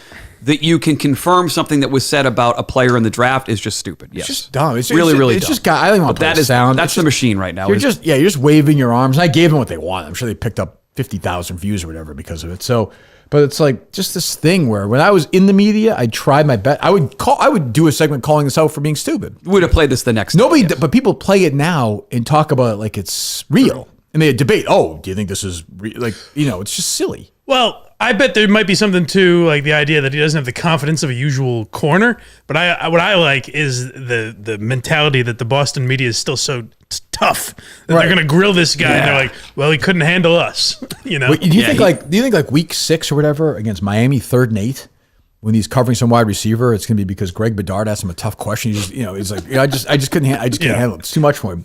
I saw some pictures floating around of these media guys yesterday, a bunch of fat pigs. Jesus, did you see that picture of Bolin? Holy shit. Not a good look for Ben. You know what looks good is Bertrand I saw. I saw that 98.5, the team Yes. picture. He looked awesome. Yes, He does. He looks good. I'm happy for him. he's kept it off. Yeah, how much has he lost? It's got to be 200 pounds, right? 150, 200 pounds? Yeah, that's got to get him into the 4s, I would think. No, he looks better than Forbes. No, he does. No, he looks really He good. looks svelte. Like it wasn't. There's no belly there. It just looked. He Well, looked he's naturally like a bigger He's guy. next to Maserati, to be fair. And Fred. I mean, but no. Was Fred in that picture? He was. Yeah, I saw Freddie in that picture. See him. They were actually like propping him up, though. Honestly, it was weird. But yeah, it just becomes like this, and then they'll do segments where they act like these guys know anything. You've gotten frustrated about this before. These guys don't know shit. Greg Bedard doesn't know a fucking thing. Well, again, he's trying to confirm. Albert Breer doesn't know. He doesn't have a fucking source. He's never broken a story in his life. He don't know anything. He fell in the draft for some reason, and Greg is insistent now because he talked to them for 5 minutes in shorts and a T-shirt in front of a Patriots, whatever that backdrop is called. Oh, of course, that's why he dropped. He wasn't that confident with the media. Maybe he's just a quiet guy. I mean, again, maybe he'll stink. I have no idea, but maybe he's just a quiet kid, and he's a young, quiet kid. I don't know. He's 20. He's 20. Young kid, yeah. Yeah, there you go. Save it for the Happy Turtles podcast. So Greg didn't run into this kid at a bar also? He didn't urinate in the car. Words of wisdom. Kids, someday there'll be a chance you'll have a rental car. Don't leave the bubble gum in the car. Listen here, son. Yeah. I was actually literally about to say, I swear to God, I was about to say, we have not heard from Hernandez. Why is nobody interviewing him in prison? I forgot he's actually dead. He's not with us anymore. Sadly. Which I say about Jared Remy. Colleen alerted me to this yesterday on Twitter. So we talked about this briefly the other day. So there's a website, Boston Dirt Dogs. Yep. That Steve Silva ran, Mike. Was this in the heyday of you as a Sox fan? You remember Boston Dirt Dogs, Mike? I bet you predates him. Oh, it does. Yeah, because I knew Sons of San Homer. I knew Dirt Dogs a little bit, but I never read it or anything. Yeah, I was right in the peak where you wanted to, refreshing your browser to see what the headline would be after a Sox loss. Like, who was Dirt Dogs going to shit on when the Red Sox lost the game? They were the voice of the angry Red Sox fan before they won in 2000. Were they actually funny, or was it like Fitzy kind of humor? For me, it was, I found it funny at the time. If you go back and look at it, you won't find it. I would guess you wouldn't find it. Right. So anyway, Steve Silva ran that site. We talked about this. We gave this some backstory, and he wound up at the Globe. The Globe bought Dirt. Maybe? I don't know. They brought it to Boston.com. Yeah, so they merged at Boston.com. So he wound up doing work for them as like a photographer and videographer. And as I said, he was at the marathon bombing that day. And he got that great credit. Yeah. He wasn't at first until he ran towards That's it. true. Yeah. Which I give him a lot of credit for. Like, I showed a lot of guts, way more guts than other people at the Globe who weren't even there that day. So they went on this thing on Twitter that Mutt became obsessed with. This is the thing he messaged me about when I was in Chicago last week trying to get ready for the championship. Yeah. What was your message? He has got some real dirt on the Globe. And you as someone who's done your exposés in the Globe and your research, I was curious how truthful that could be. Like he's reporting in his tweets that they're changing the stories after the fact. We'll get there. To make him look bad. That's why I called you about it. Did you find it to be a concise and clear way of articulating that message? I found it to be insane. Confusing. Very confusing. Right. Yes. So did I. So I unfollowed. But interesting. Yes. So Steve started doing all these weird tweets, and I was like, I forgot I followed him because he hadn't tweeted in a long time. I was like, I didn't really get it. So I was like, this is just fucking garbage. So I unfollowed him. He messaged me right away, like, hey, why are you doing this? I didn't respond to it. I don't think. Or maybe I did. I forget. So then I saw Cullinane. He had one of these crazy tweets yesterday, Steve Silva. Yeah. I'll just read it. If I can find it. Here he is.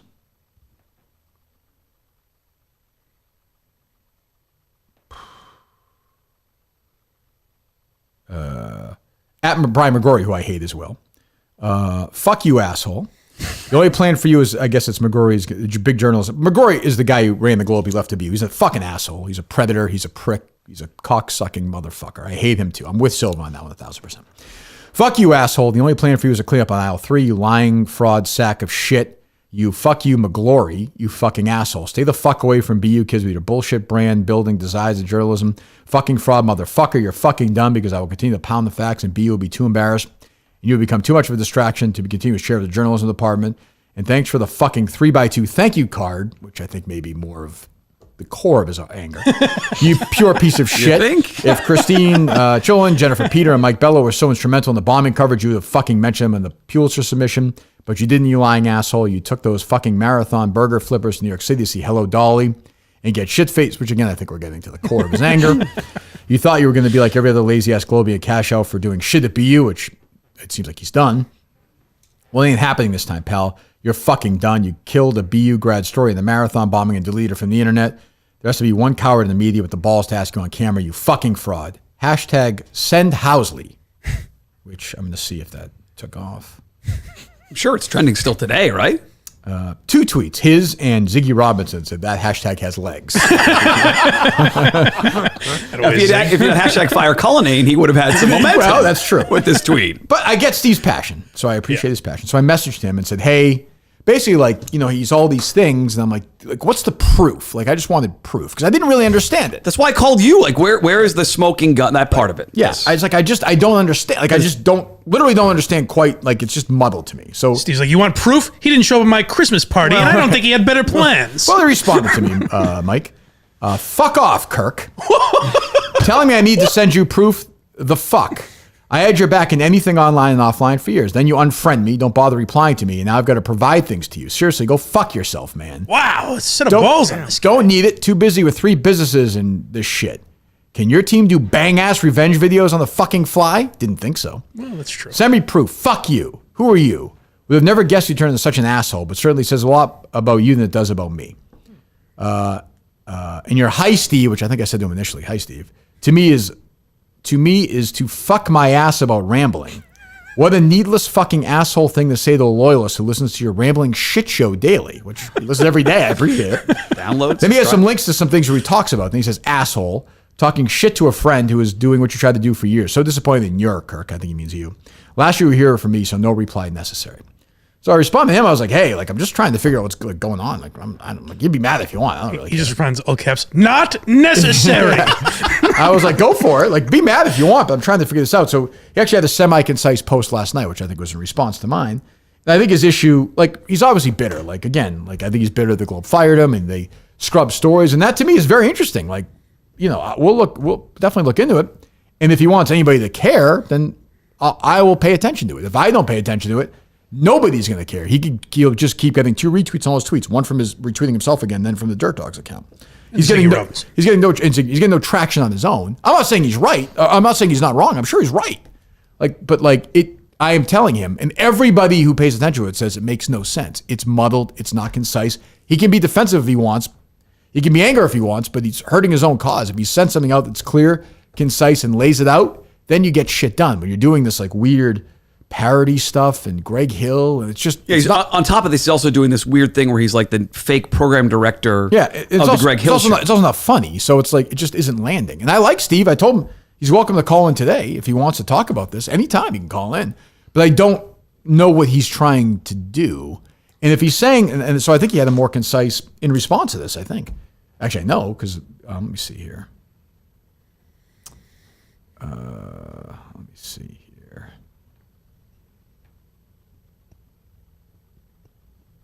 By the way, I was never friends with the guy. Like I've met him a couple of times. He's friends with Jerry. He's a nice guy. I don't dislike him, but like I would not consider him a friend. Seems like he's just learning that too. Yeah, I don't know what to say.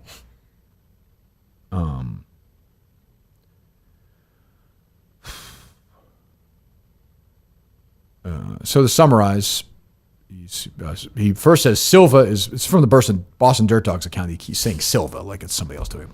Silva is working his ass off as usual, shooting live finish line video, runs toward the first bomb 10 yards away, keeps rolling and reporting, something he had been doing since 4:45 a.m. in Hopkinton on April 15, 2013. After the blast, he continues working for many days straight, doing over 40 media stand-up interviews representing the Globe from the Today Show, CNN, Brian McGrory, uses Silva's experience as his 2 leads in the Globe's Pulitzer Prize submission. Globe wins a Pulitzer Prize for breaking news. Globe makes nearly $1 million licensing Silva's footage to media companies. And then he says McGrory invites legendary photographer John Whoever, who was right there on the scene, and 4 people who, like most Globe employees, were home flipping hamburgers when the bombs went off. So he listed 4 of them. They had a ball in New York at the ceremony, highlighted with McGrory snapping photos of Bella with a Pulitzer certificate. Steve was given a white 3x2 thank you card for his efforts that he promptly threw away. Just for the record, he threw it away. He was not invited to New York, while people McGrory never mentions his Pulitzer submission were not even working that day, made the trip to Columbia University. Okay. So again, nobody, like, if Steve was looking for advice, I don't think he is. Like, you look bitter here. Like, I'm just telling you, like, focus on the fact that the Globe, if your story is, hey, the Globe used Globies and not Boston.com people to win the Pulitzer who weren't at the marathon that day, that's interesting to me. Right. Like, I'm interested in that story, but like, I don't care about the flipping burgers and the 3x2 card. Or if they went back and edited stories and took people off that they ended up releasing or Absolutely. letting go, that is very interesting. Absolutely. But he's got to. The Globe shit-canned Silva in 2015 for reasons he will delve into later this summer. Great. But the real kick in the teeth was the Globe edited down every story linked off his LinkedIn page, and he has 21 stories that have been deleted and scrubbed from the internet. Great. Like, what are they? Like, what? And maybe he has a link, but that's what I mean. Even that right there is confusing. I believe he very concisely told you where you can shove your advice. That's what I'm saying. Not necessary. Like, you know, like, you want to be mad at me? Be mad. Like, I'm the one guy out there that'll help you out. If you can walk me through it, I'll help you out. If not, you're on your own. Maybe Turtle Boy, maybe use Turtle. Maybe he'll help out too. I don't know. But trust me, I tell you, no one else is going to help you. Everyone thinks you're a fucking nut who is bitter and has a agenda against the Globe. Well, no, I'll tell you what everyone thinks about him. They don't know who he is. That's true. I know. I know a little bit about that. You're right, Mike. I have It's no not. fucking idea who he is. Right. And he got fired by the Globe. And if he didn't get fired, he'd still be collecting a check. Like, I bet you it was complaining in 2015. So, I'm just saying, like, we can, I'm happy to help you out. I'm happy to take down the Globe any way you want. But if you're going to be combative toward me about it, well, then go on your own. If you don't want me to help you out, I won't help you out. But you're tweeting at Cullinane yesterday. About time you start helping us out here. So, like, which is it? Like, I don't know what to do. I'm happy to help you out because I would love to take the Globe down. You can hate me if you want. Everyone hate. I don't care about that. But, like, that's interesting. If the Globe, like, use bullshit reporters to get a to take credit for the bombing. That to me is an interesting story. Pretty good. Absolutely. So give it to somebody who people will listen to. That's me. No one's going to listen to him. That's just a fact. I might now after I've seen these tweets. That's true. He's got some. You should follow. Some It's pretty gusto. wild. Yeah. I said he's welcome to join us. And maybe Colleen will have him on at some point. But yeah, I don't know. I feel bad for the guy. I always got along with him. Clearly he's upset. So I don't know. Who knows? What else, Justin? Shannon Sharp is leaving. Yeah, I don't care about that. Did you hear that? Yeah, Okay, all right, never mind. It's one of those things that's all over the place. So Yeah. I don't care. It's all phony. Shannon Sharp stinks. I think that's what's funny about it, though, is that he's having a breakdown and he's like, Skip, I got some advice for you. Yeah, it was just weird. What else?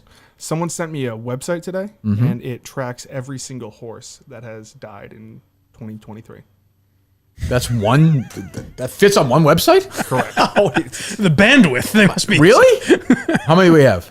Yes, How many horses have died on racetracks? correct, in 2023 so far. This is like the dozen. Like Yeah, interesting. I have my whiteboard. Where's the out. whiteboard? I was gonna say, Whoever's closer, you can go over. this is not. Does- Don't does look it to make rules? fun of this. This is not. There's no way you can go over. a serious There's no number that you can. Good luck.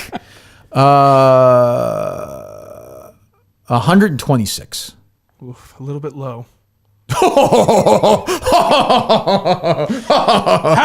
Let me ask you this: how many days have been in? Well, you got good weather. 2023 Oh, they so race far. all year in Florida, right?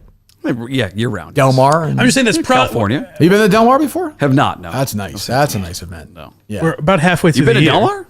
I've been to the track. Yeah, it's nice. When they, it's nice. The nice thing about that is when they kill the horse, they send them right in the ocean. They just let them. They just float. Their bodies Where the float surf away. meets the turf? Yes. Okay. Damn right. 212. 157. Oh my God. About one a day. Not too bad. That's about right. Yeah, 6 months in. Yeah. A little less. Horseracingwrongs.org. They're saying. I can see that mud stack. It's down 75% from 5 years ago, almost 90% from 10 years ago. It's gotten a lot good. better. It's You're gotten a lot telling me better. you're telling me good. 90% 10 years ago at this time of the year. That's a fucking lie. They have cut it down drastically. That's a lie. Fucking lie. I have to go to muttstack.com where I did write about this You're frequently. saying a year ago, 10 years ago. Might be, sorry, 50% from 10 years ago. They've dramatically. You're giving the number for the whole year 10 years ago. Oh, but I'm It's the projecting middle out. of June. I'm projecting out. Horse race deaths, fatalities Are you? on track are cut You're in definitely half projecting. There's no from the doubt. last 5 to 10 years. Well, what was it? How many was Why it is last the big year? story this year? Well, it's a big story because it's happened on big racing days. Okay. It has all three triple What's crown your events. solution to it? I don't have a solution. Or it's a big story because there's a market out there for a horse racing podcast. It could be, which I've tried. People are talking about I pitched this. it with Dan and with Dave, and they both shot It it sounded down. like they were not interested in the. It couldn't have been less They interesting. don't think it's again. There was $12 billion bet on horse racing. Now you sound like a last guy in Shark Tank when he's got the pitch. He's like, ice cream is a $40 billion a year industry. Hey, you guys are losing out here. year. If you don't buy You start with the big number and then you Right. get into it. There is a lot of money for Barstool to make on a horse racing themed podcast and content. All these people. I'll give you an example. This weekend, Portnoy tweeted out. Do you guys see? He hit a huge exacta, won like 40, 50 grand. I saw that, yeah. It got retweeted more than any other horse racing tweet of anybody except for the celebration of the winning trainer in the Belmont in the entire Twitter sphere. People all those huge horse racing stars, and Portnoy's got more tweets. on a big. I'm just saying. I don't understand this example. These- actually. 3 million followers. These companies would fall over each other to associate themselves. The industry That doesn't itself. mean anyone's going to listen to a podcast with you and Elio talking about it. billion is the industry, is what it's worth. Okay. That doesn't mean they listen to the podcast. Yes, though. but the branding itself to be tied to Barstool and horse Okay. racing, they would fall over each other. What do you think do the supermarket industry is probably a $500 billion a year industry in America? So if you and Elio did a supermarket podcast, like, There would be sponsors for it. There'd be So money what? involved. It's a money making endeavor. No one would listen to it. It's not. It might not be a long form thing. You're right. The whole idea of like a long form podcast. What do you think? Honestly, what do you think the bottled water industry is? I don't know. You're the Shark Tank guy. You tell me. Welcome to 10 items or less. Yeah, what are you talking about? I'm a Shark Tank guy. What's a bottle? What do you? I don't know. I have no idea what the number is. Saying the horse racing industry last year in totality is worth about $100 billion. These companies, whether it's the ADWs, whether it is these brands that promote themselves as these different alcohol brands that are tied into it, like they would kill to be part of that with Barstool. If they did something horse racing content related, holy shit, what, Jeff? they would love it. $94.7 What's billion that? dollars with the water bottle industry. Yeah, huge. Can I just say, the whole argument that Mutt has put together here, he's learned so many facts and has built his case. It's a long way to go to not just put on the jockey outfit and make a video. Really? You know? I mean, I know, yeah. That's in the car. Hold on. Let's go get it. In 2014, the number was substantially higher. It does have statistics. It was 1,104 horses. Whoa! Yeah, and they've done a good job at He's right. at cleaning a lot of things up. There's some bad trainers they got to get out of the game. They do. I mean, that's a big part of it. There's more of a safety protocol now. These horses go through a pre and post race examination, which has cut down on injured horses running. They have made advancements. It's not perfect. The number's never going to be 0. What's on Mutnansky Never this week? We're already at Tuesday. What's Wednesday? Wednesday? I think Wednesday. I think the Friday 4-pack's going to be on Thursday this week. Oh, I think we're going a away. day. You're away. Can you get it tomorrow? up. Yeah, because you're going away. Well, I don't want to tell people yet what's going to be there.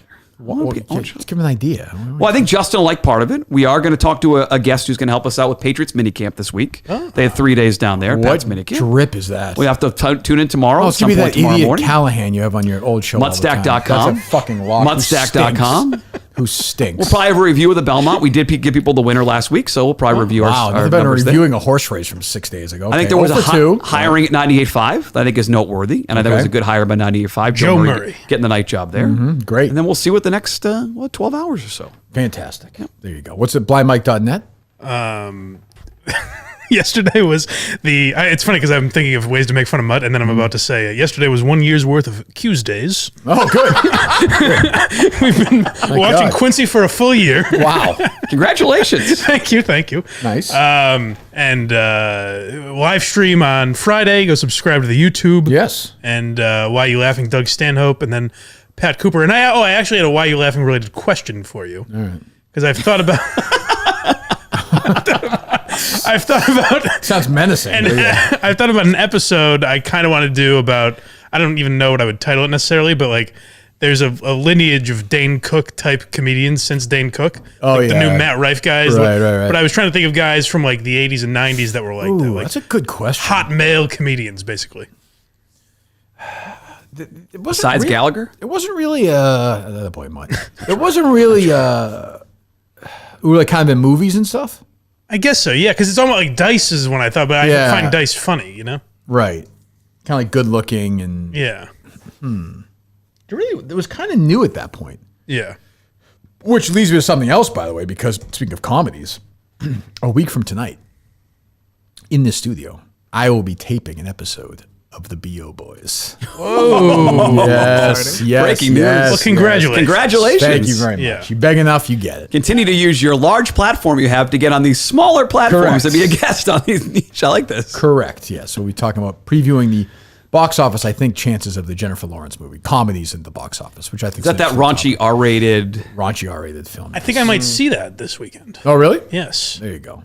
Yeah, so I'll be interested to see what you think of it. I have very limited hopes for it. Yeah. It just feels like Jennifer Lawrence is trying to be crazy. I like her, but they tried this with like Cameron Diaz. Yeah, and that did okay, I think. I don't. Bad Teacher? Yes. I think that did okay, but that was a way different time at the box office. Way different. Oh, I just care if it's actually a funny movie. Yeah, I hope it is. Yeah. I hope it is. I don't love the clips I've seen, but Yeah.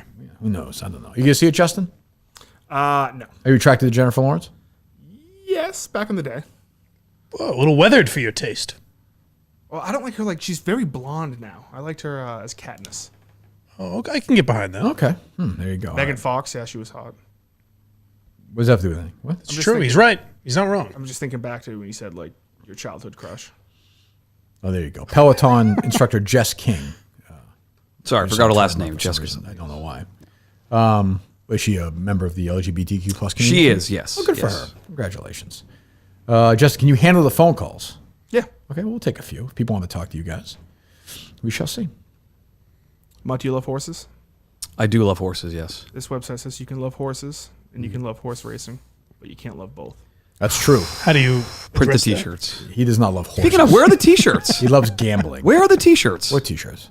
Life is too short to have fun. Where are the t-shirts? We already sold a bunch of the Brandon Walker shirts.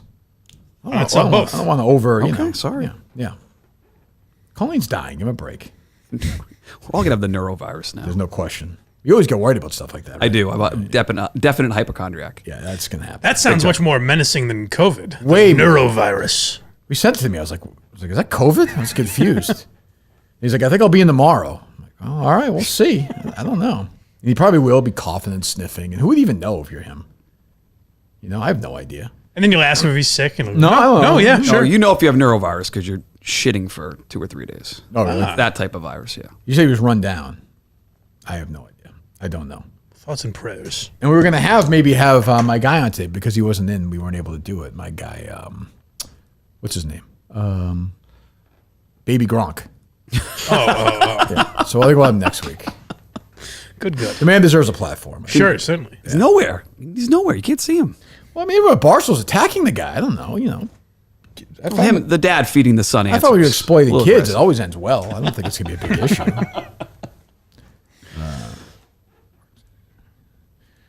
Oh, God. What is this? Okay. It's me, Eddie, and Jeff D. Lowe on the rundown today. Any reason you're on? Because don't they usually just do people in the office? Huge star, I would think. I don't know. But why you have been for some time. I've turned it down a few times lately, so I just haven't been able. I was traveling last time, and then for the time before I was. Because I was thinking if it was dozen related, it would have had you on Monday. I would think. I don't. Is Eddie in the office though? Probably not, right? You know, I don't know. Probably not. Chicago, You're right. I'm sure. Yeah, probably not. Yeah, no, yeah. It's a good question. Maybe the guys are. I don't know. Maybe no one's around. I have no idea. Happy to do it as always, Mr. Barstool. Are we set up, Justin? Almost. Almost. Just tweeting it out. Okay. Are you locked in for golf picks today? We're there. I think Justin said he has some. He made some. Is that right, Justin? Well, you said if Rake's going to do it, I would be the guy. So Oh, so you have some picks. I do. What do you got? Let me see here. I brought my picks too. You did? I know Mike wants them, yeah. Okay, good. Damn, I showed up without my homework today. Jesus. I have 2 or more hole-in-ones in the tournament. No at minus 225. Minus 225. That's a great one. this, yeah. Winning Spending margin. 11,000 on it. Winning margin of 4 or more. Plus 250. That's a bold bet. Top French player Paul Barjan at plus 800. Okay, you're familiar with his game? No, but I went through the names, and it's the U.S. Open, and Paul is the most U.S. sounding name. So It's U.S. sounding name. Oh, Shattuck picked his winners and all better the halves this week. All the other names are very French. Yeah, This is already better than better halves, by the way. Oh, for sure. Winner to bogey the 72nd That's hole. not a bad bet. That's not No. a bad bet. Oh, no. Okay, I all picked right. no at minus 200. Okay. Justin Thomas to make the cut. Yes, at minus 225. Okay. You're not going a to lot of minuses. Justin, you're going to lose money if you win all your bets. So you know what minus 225 means, Justin? Yeah, What does it mean? It means if you bet 225, you win 100. Yeah, but that's Wow. you're You risking dumb a fuck. lot on these. I'm just saying, a lot of risky bets here. You're laying a lot on a lot of favorites. Yeah, I should go with the guy no one's ever heard. I should go with the who's the guy who cries a lot. The French guy who no one's ever heard of? Who you just bet on him? Okay, plus 800. I don't know. You sound it's the U.S. Open. Right. His name's Paul. I'm not sure if any Paul's ever Do won you this Open. understand? Okay. What are you getting And at? then, Go ahead. I do have Jason Day to finish top 10 at plus 400. Oh, Mutt likes that pick. Nah, not this week. No? I'm out on day. Top French player. There's some Mutt Justin tension here. Well, that's what you need on a show. You're right. Victor Perez. There's a Romain. There's a Bastia. Yeah, I see what you're saying. Paul is the most American name there. Yeah. There's a Scandinavian player named David who's plus 4,000. Does that change things for you? No? There's no. Throw another 25. Look at it right bucks now. Yeah. Did you tweet out the link to the calls, Justin? I did. On the show account. Phone lines are open. Just did. 814-752-1587. Is that the number? Yeah, I believe so. Who knows? I don't think it is, actually, is it? Why does it say 54? Oh shit.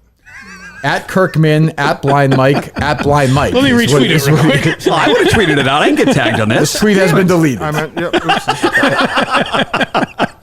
Mike was linked to it twice on that. It's pretty good for you. That's an extra promotion. Thank you. Phone lines are open. 814-752-1587. There we go. Oopsies. I was thinking about Paul. Oopsies.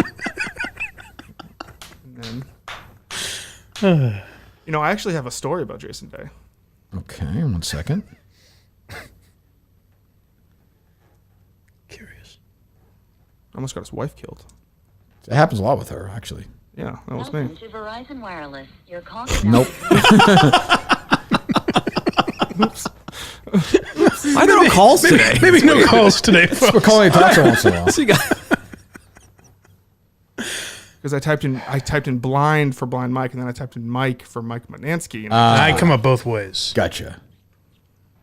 I went to mutstack.com. I thought it was 2 T's. It takes you directly to Mike's website, to blindmike.net. Thank you, folks. oh, someone bought that one too? Yep. I've been sitting on. Elon says he's going to scrap these old Twitter accounts. Someone has a Mutstack Twitter account. They've been sitting on for like 8 years. They haven't tweeted. Really? Let's clean that out. Yeah, I think that's who. I think Blind Mike is someone that's never tweeted. Really? Either, with no underscore. Oh, is that right? We should get that. I know. Okay, we got some callers. Or did you tweet out the number? I did. No. Okay. I think it's the right one. Hold on. Relax. Jesus Christ. Phone lines are open. 814-277-5475. You think that's correct? I'm amazed you recognize the wrong. I would never know. It just, I've seen it before on the tweet. Yeah. It just didn't seem like the. You think that's the right one? I hope so. I'll dial it right now. We all hope so. What did you tweet? 814 what? 814-277-5475. It's the wrong one again. Is it? I hope not. User busy. Yeah, well, that's because we go. That's you got so many calls. Yeah. That's exciting. Okay. I actually have no idea if this is the right number. You just sit here till you get through. I'll drop someone. That's okay. Okay. All right. We'll take a few calls. Hello. 774. Hey, all the boys. Not sure if you caught the pilot episode of Tom and Alice's Better Halves Gambling Pod. I'm embarrassed to say I've not heard it yet. Yeah, so I think they started off with a recap of the French Open tennis tournament because they were discussing Alice getting Eiffel Towered this weekend. Oh, interesting. Okay. And then they started doing I think a super early NHL preview for next year. Alice said she was really into the hockey team in Chicago. What are they called? Yes. I believe they're called the Blackhawks. That's correct.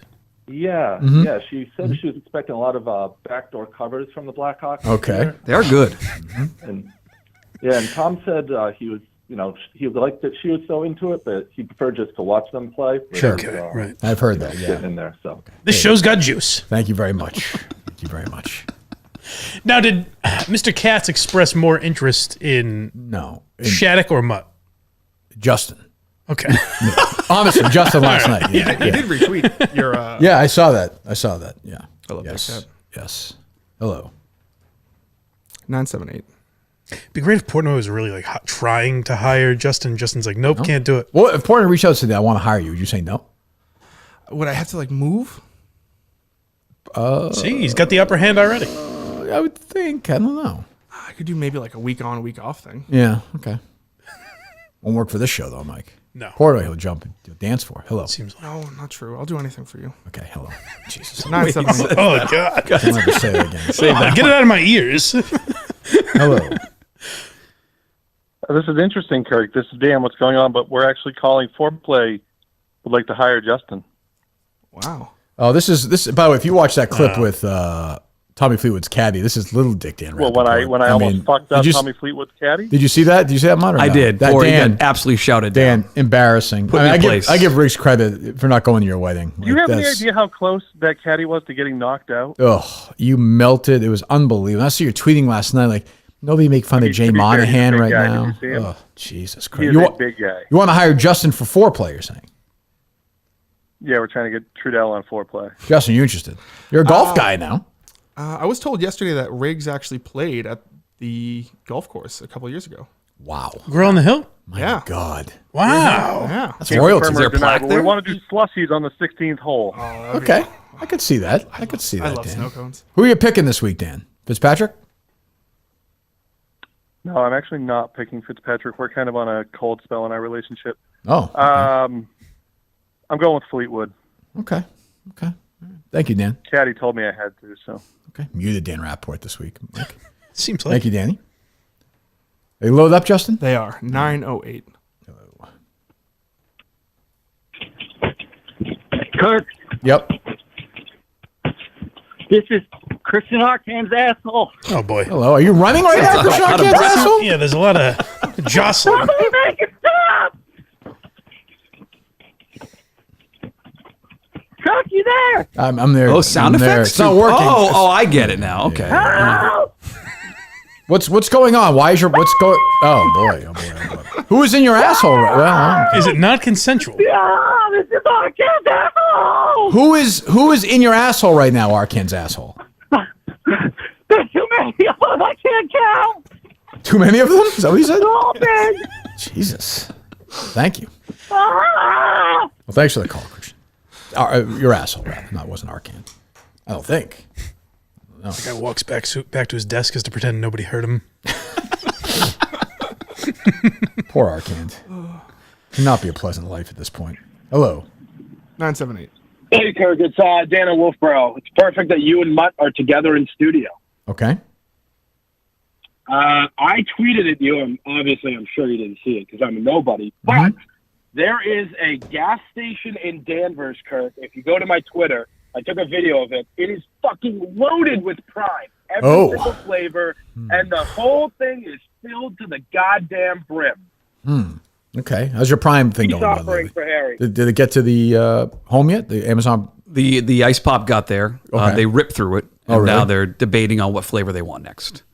Yeah. I'm not in any luck near us in stores that have it. I give a lot of people reached out via Twitter and showed me all these saw that, places, yeah. but I'm not driving out there to get them. I saw a couple. Harry and I were playing mini golf this weekend. We stopped on the way to get a drink. It was a hot day. We just played catch, and there was Prime in that store. And like his eyes lit up. We got a couple of Prime. But it was fruit punch and grape, I think, which are traditional flavors. So they have like the, like the sticks. Maybe you use that for your drink there. You put it in the water and shake it up. Mm-hmm. A 6-pack of Prime just sticks. What do you think that runs you right now? At Dick's Sporting Goods. $20? $14.99. Oh my God. Jesus Christ. For 6 hydration packets of some drink that does the same thing everything else. Well, they're $4, some of them. It's insane. 3, 4. I don't know. Yeah, Jesus. Thanks a lot, Biden. Yeah. Oh, shit. All right. Hello. 339. Hey, a little free advice for Justin. Under no circumstances should you send some girl you haven't seen in 2 years a sweatshirt unless you're going for the serial killer angle. Well, he's. I mean, do you want to get back in some sort of relationship with this girl? No, or? but like Taylor Swift was playing Folklore and Betty, and I was like, Yeah, I gotcha. When was the last time have you been on like a date at all recently or no? yeah, I go out all the time. Oh, you do? And stuff. When was your last date? A couple weeks ago. What'd you do? Just went out Where'd you go? to Foxborough. What do you mean? Like to 6 Strings. To what? 6 Strings is like a country bar. A country bar at Patriot Oh, at Place, Patriot right? Place? Yeah. No Nice spot, second. Justin. No second date. Yeah, we're just friends. Just friends. Justin saw him out there playing Keno. Yeah. Listen, if they have it. I mean, did you close or what are we talking here? No. No. Okay. We're just friends. So it's not a date then. It was a date. You said okay. I'm confused. I don't understand. I think he would have liked to close it, sounds like, but he didn't close it. He'd like to be more Nice than girl. friends. Yeah, great girl. Okay. Any dates coming up? Like none. I'm busy. Yeah, I gotcha. Me and Justin will be going to Havre de Grace, Maryland. That's true. June 29th. Separate rooms. That's true. Is that a one night drive down, one night drive back? That is. Yeah, that's not a lot. That's not Scoring too- some babes, maybe. I would think. Hello. 617. Hey, did you happen to hear Dave from Walpole on Felger and Maz on Thursday asking Murray about the dozen? I did not, Dave. What was your? How'd it go? It was good. Felger was all fucked up. He had no idea what was going on. Oh, nice. Did not hear it. Did not. I assume you sent it to Colleen and he just didn't send it to I me. sent it to Justin too. 42 minutes, hour number 1 on Thursday's episode. There you go. Thank you very much. We'll play that at some point, I'm sure. Hello. 914. Hey, fellas, 2 questions. Mm-hmm. Could you power rank the mics you have on the show? Sure. Just your current standing of where they're at. Who do we have? Geary, Mutnansky, Montante. Am I forgetting somebody? The Mike Cologne, right? Oh, yeah, from FAN fame, yes. Yes. Yeah. He's on the list. Is that it or no? I think that'd be it, yeah. Another sneaky serial killer, I think, just like Justin. I disagree. I would Very go nice guy. Cologne, Montante, and Mutt and Geary tied. That's fair. I think. Congrats to us, Mike. That makes sense. Well done, yeah. We did it. Am I forgetting somebody else or no? Neither have disgusted him enough to outrank the other. That's true. Montante's in tomorrow, I think. I believe. Wow. I think maybe? I don't A know. week. Hello, yeah, we're the closer. 603. They load up, Justin, I presume? They are. All right, hello. Hey, Kirk. Hey, Mike. Hey, Justin. How we doing, man? It's KJ Manchester. Hey, What's Jay. up, buddy? I like this guy. How we doing? We're good. We're fine. Thank you.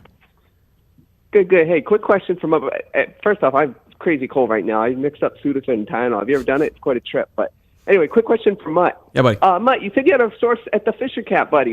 Give me a name. Oh, this guy was very worked up about this. This is a guy who called in the other day and questioned you because you said... I called in last week. I questioned it. Give me a name, a first name, if you're scared. Mike.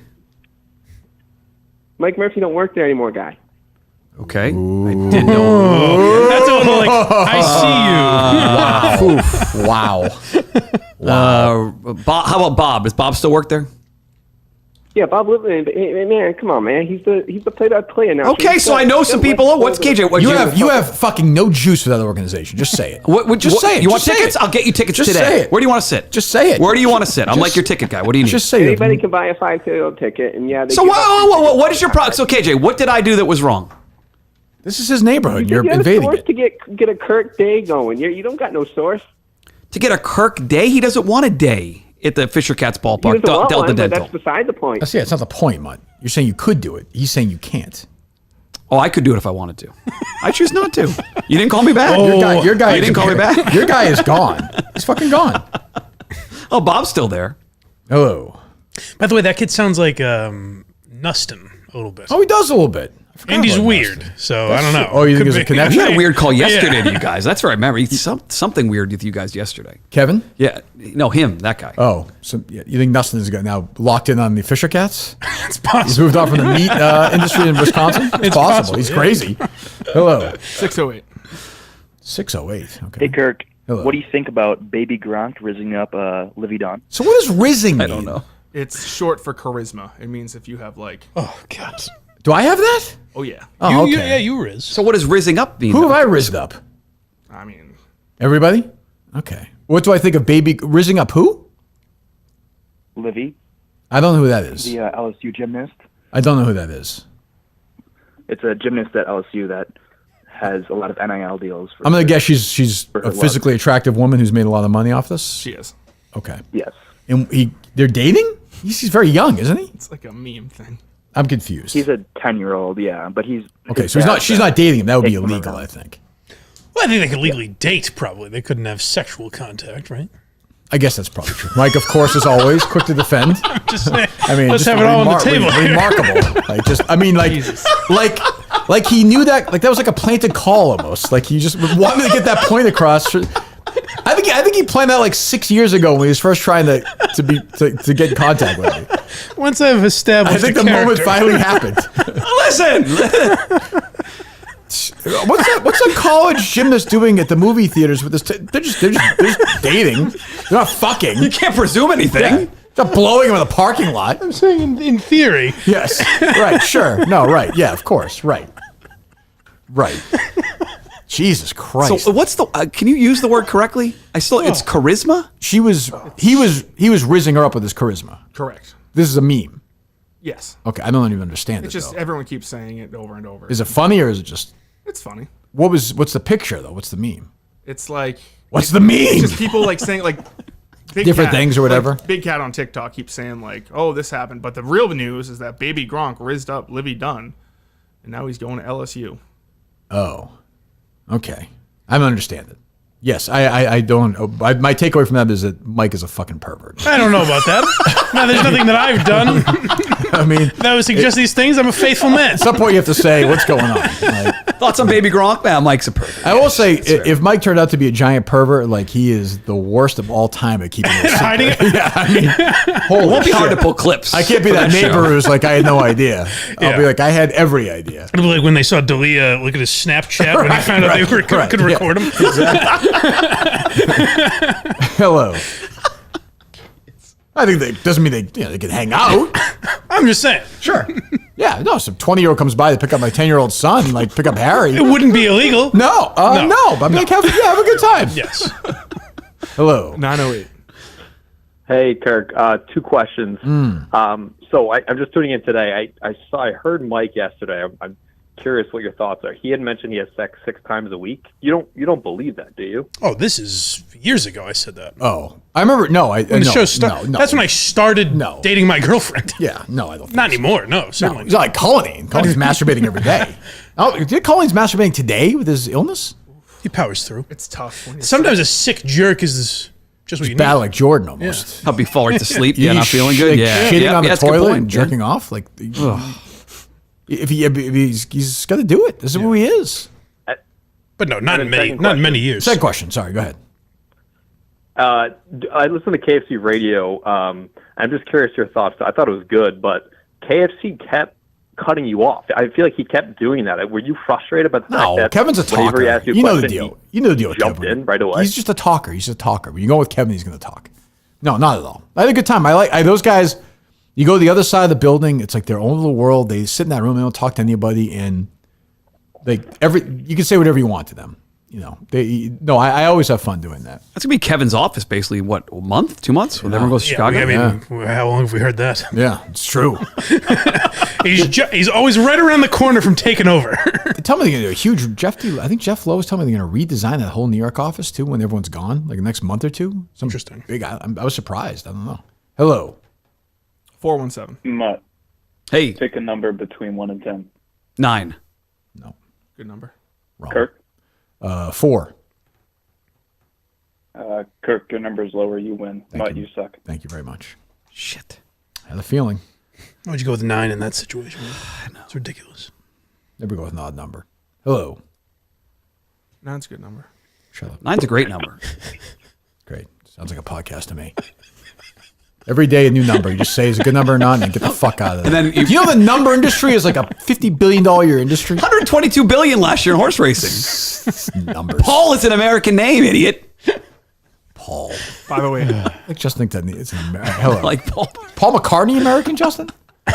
no, but if I was like choosing him over like Ringo, if they were playing in the United States and I had to bet on one of them. In the U.S. Open. Who's the most American name of the Beatles? Paul, John, George, or Ringo? Top to bottom. John? No, George. George more. Really? I'd say Paul. George. I think John and George are both Britishy names. I would go John, Yeah, but there was, Paul, George, then Ringo. I but think. you think of like George Washington, but then also King George. It's clearly a British name. Justin, they're all, like, America's a fairly new country. Yeah, I understand that. Okay.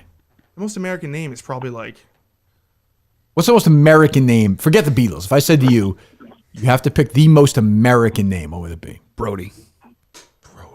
That probably is true. Tanner. It's a lot of Brodies now, man. Like douche names. Yeah. Yeah. Justin. Okay. I think so too. America. I mean, Jesus. Yeah, Blake sounds British. Blake wouldn't play, but Brody. You like Brody? Not a lot of Brodies from England. Is Brody because of why did Brody get hot? Was that, who was that? It's weird how names get hot. I don't know. It's a good question. It's Chief Brody in Jaws. But It was right after Brody Stevens hung himself, I think. Is that true? Yeah. Hello. Could be. Hello. I was very disappointed to hear that Rico Bosco may want to start his own family. Okay. Rico Bosco's a pimp. Wait a minute. He could never have outfought Brandon Walker. Wait a minute, Don. This is Don Corleone calling in again. This is not true, Don. I know you have a sentimental weakness for your. This might grow You on me. spoil them. Yeah. They talk when they should listen. Yeah. Mm-hmm. Or maybe Rico needs to act like a man. What's the matter with you? Whoever comes to you with this Jeff D. Lowe meeting, he's the traitor. I like this. All right. Yeah. Okay. It doesn't make a difference to me who you have on your team. I understand. Yeah. But your business is trivia, a little dangerous.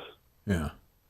My favorite. Thanks for the call. That's my favorite Brando scene in the movie. He was talking to him at the table. It's my favorite. When he turns him down. It's my favorite scene in the movie. Brando was younger than I am now when he did The Godfather. Really? Yeah. He's 47. I'll be 50 next year. Hello. Are you loaded up, Justin? They are. Take a few more calls. Mutt's very busy. 978. Hey, Kirk, it's Nipples. What's up? What's up, Nipples? How you doing? Kirk, I feel like a volcano, and I'm just ready to explode, and I can't figure out how to do it. Okay, Mike, I can't condone this phone call. But I've never known him to be such a sexual man. Well, speak for yourself. Hey, I just wanted to confirm the six times a week thing. Alva's definitely up for that. It hasn't seemed it. She lost some But spark it's died lately? down. Yeah, it's Yeah. weird. Six is an off week for me and Alva. That's That'd be so great if she left you for nipples. it would be great. Yeah. Unbelievable. Great is the word that I would use. Also. I mean, for the show. Listen, I feel bad for you, but just imagine telling people, like, because only people who know the show, and they're like, what happened? She's like, well, she left me for nipples. Well, there would have to be like more events that he was at because people would be like, I got to meet this guy now. Right. And the payoff would be extraordinary. That's true. But they worked together. They did. Is Nipples in Plymouth yet, like wandering around outside there? When do you think that starts? Maybe to start setting up. Like, I don't. Well, I don't know. Are you there yet, Nipples? Oh, this is a different guy. Oh, I'm sorry. Hold on for a second. Justin, I think, was. You haven't been on the show since Portland, right? Correct. No. Okay. I mean, you were. I am right that he was just hanging out in front of the building. Yeah. I mean that because Dave's like I don't know, like, well, he's just like trying to help out. I'm like, yeah. So he happened to be right in front of the building at 3:00 in like a snowstorm. The way he came out, he's like, I'm just walking down here, and then I see you guys bringing the casket. I'm like, do you need help? Like, sure. Nice guy. Hello. 781. All aboard! All aboard. Justin, so did you give Dave the camera when I went up to take my picture with Kirk because you were security at that time? I don't know what you're talking about. Nobody does. Oh, Jesus, Mary. All right, Kirk, sucralose is in prime. It's horrible. It's going to give Harry cancer. What is? I'm sorry? Good luck with that. There's sucralose. I know. I keep reading this. I keep reading everybody's getting cancer. But Harry doesn't care. Like I told him, I was like, you're probably going to get cancer.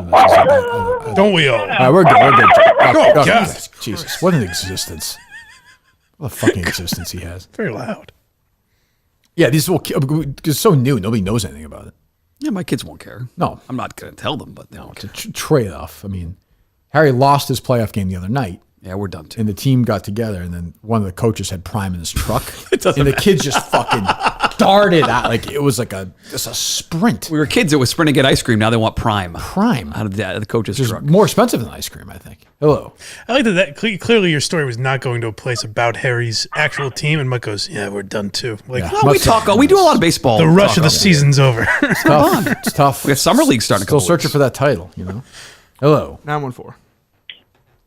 Kirk, have you seen the clip of John Sterling getting hit with the foul ball? Yes, I'm on social media, so I have seen that, yeah.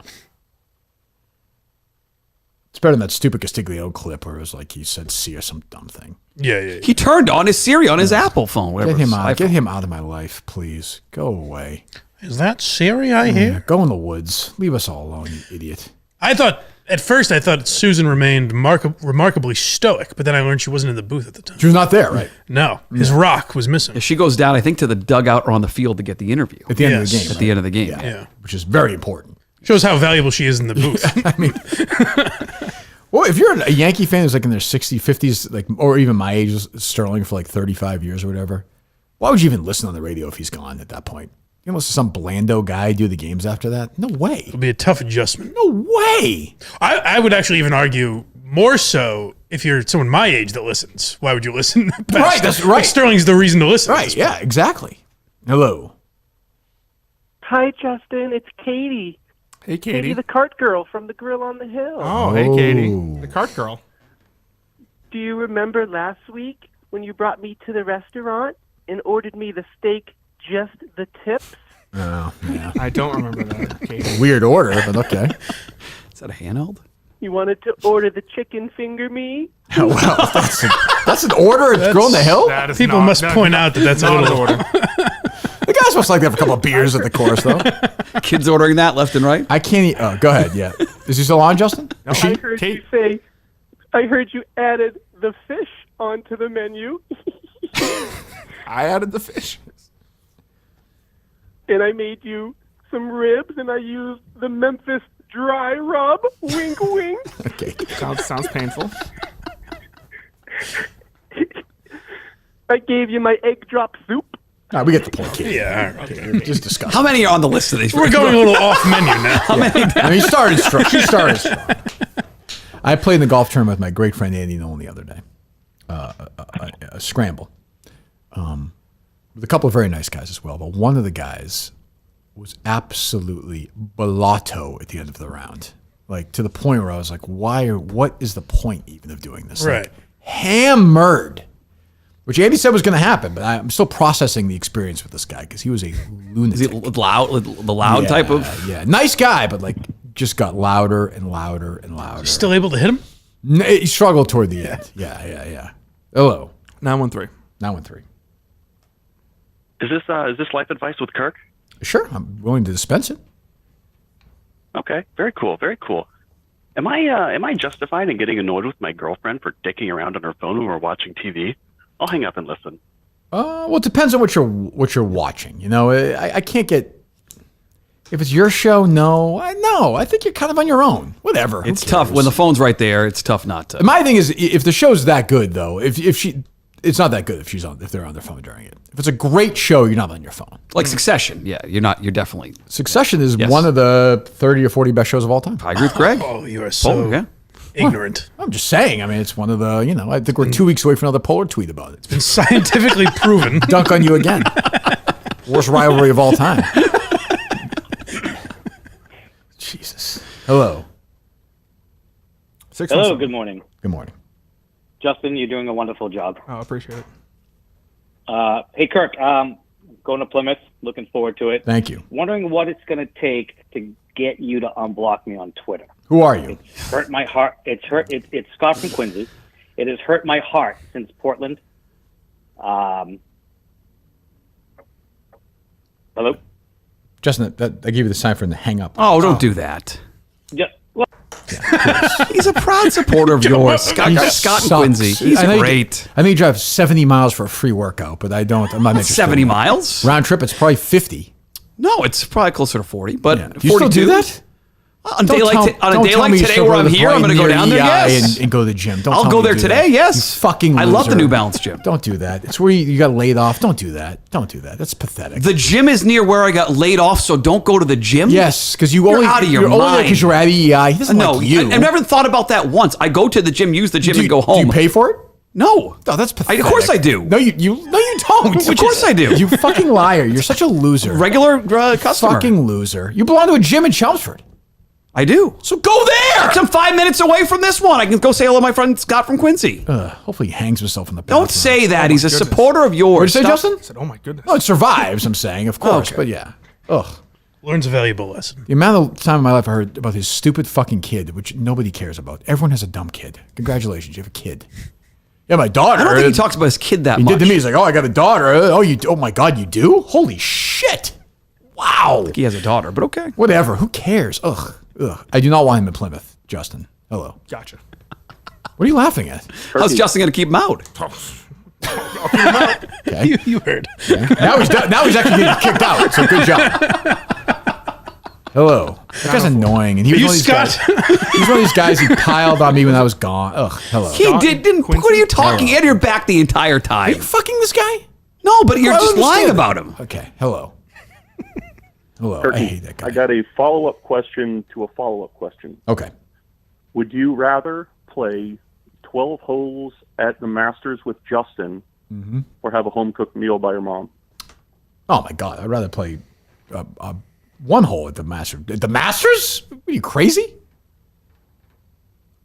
Okay, I'll revise the question and have a better one next week. Thank you. What? You mentioned earlier, by the way, having you guys had dinner with your father or something like that?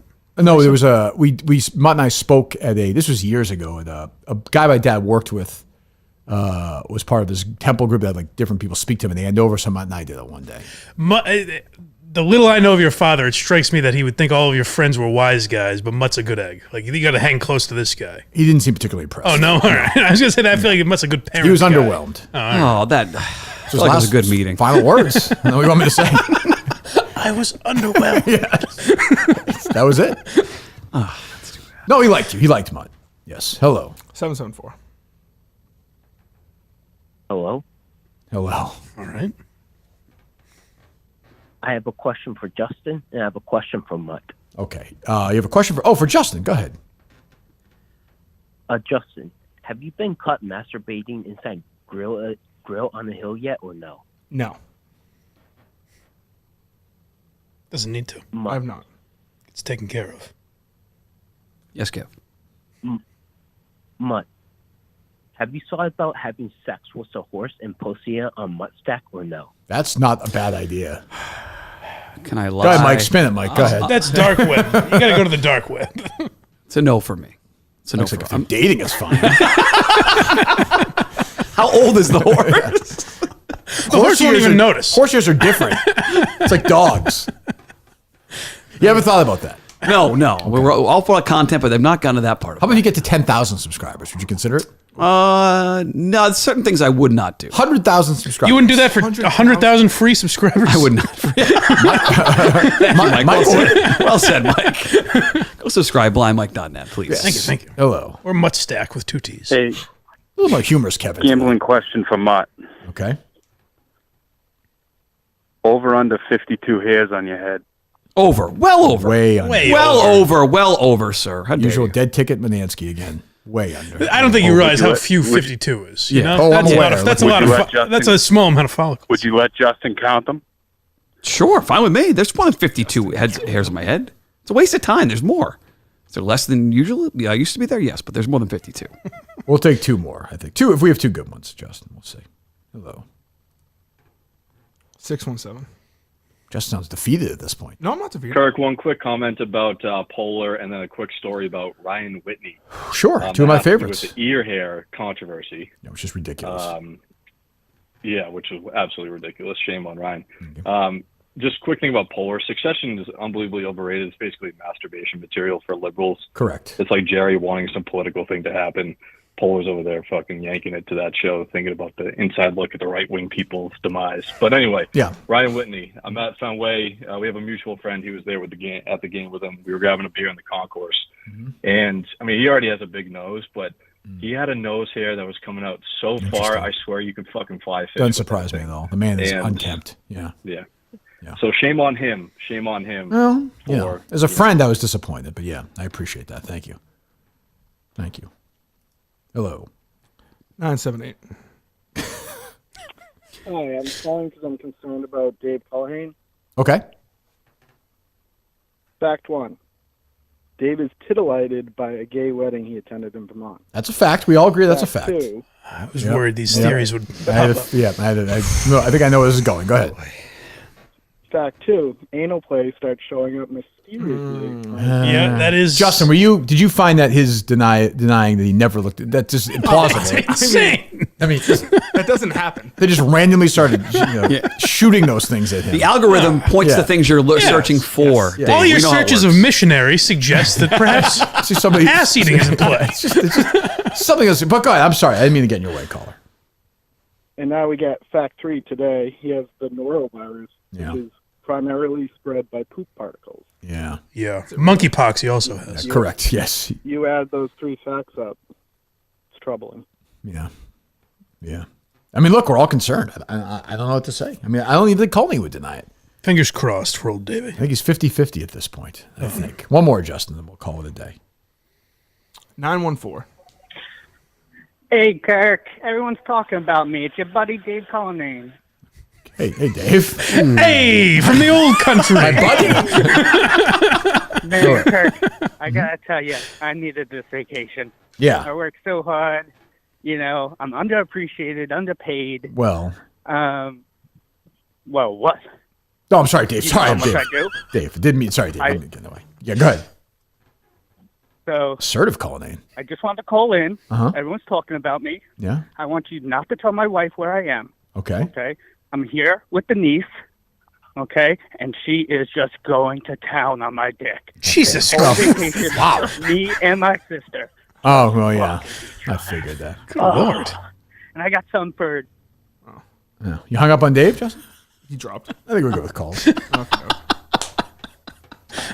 There you go. Jesus He's on vacation. He's earned it. Guys worked hard. I suppose. No problem with that. All right, blindmike.net, of course, go subscribe. Thank you. Mutstack.com, go subscribe. Free to subscribe, yep. Free to Open to subscribe. everybody. Yep. Up tomorrow. Bonus up tomorrow. Day earlier, yes, because of travel. It'd be weird to get it out. We'd get out too late Friday, so we're gonna promote it. Do it tomorrow. Okay. Publish tomorrow, not promote. Sorry. Well, you promote it tomorrow as well, I presume. We will. Yes. Give me a golf pick. Go ahead. I think Ricky Fowler has a shot to win this thing. You're still 50 one of my guys I've picked this year. You said You're yesterday. picking him to win the tournament. Well, if you want a long shot, I think John Rahm's going to win. Not going to bet on him at 10-1. Gotcha. Okay. Ricky Fowler is my long shot play. Yep. Oh, there's a note. Two top 20 plays. Okay. Siwoo Kim and Adam Scott. Both, these are all your guys. Both always. plus 200. These same names you always give me. Go ahead. Eric Cole plus 275 top 30. I will say that is. You're talking about Eric Cole, I think. What'd I say? I think you said Adam Cole, didn't you? I thought you said Eric. Okay. Eric Cole is somebody I'm picking on my show later today. I will say that. And how about the rookie, Austin Eckroat? How about the rookie? 4-1 to be top 30 in this thing. I think you can do it. Yeah, that's your picks. Plus Okay. 400. Yeah. Plus Just a couple of prices. There you go. Okay, I look forward to watching you and Riggs live today. Live at 5? Busy day today. Mr. Barstool again. Riggsy and I, Barstool Rundown. Some big Barstool-related announcements coming up here in the next few weeks. Really? For me appearing at other Barstool events and locations and stuff. So Yeah, I think the trivia thing made your Barstool brand hotter than ever. I think Mike was right about that. it does feel like it's now about to explode. People love me. They love me. They can't get enough. So we shall see. We're back tomorrow, I think, with Dave Cullinane. He's not going to be here. Mike Bontante, maybe. So I don't know. Justin, anything you want to promote? Like nothing content-wise. Anything you want? You're here. I've always wanted to buy like an early 2000s Toyota Camry. If anyone's selling a Toyota Camry early 2000s, late 90s.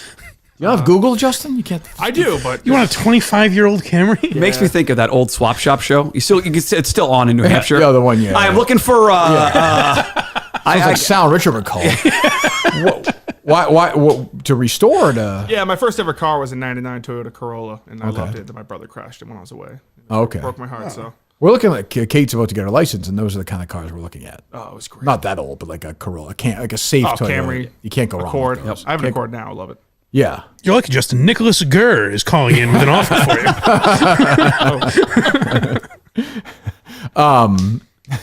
Just DM me on Twitter. Wait, Mike Hunt lose his number finally after all these years? Okay, so if you're looking, so that's not really promoting anything, but all right. And Grill on the Hill, of course. Sure. Which is why open now, full, ready for business. Oh, yeah.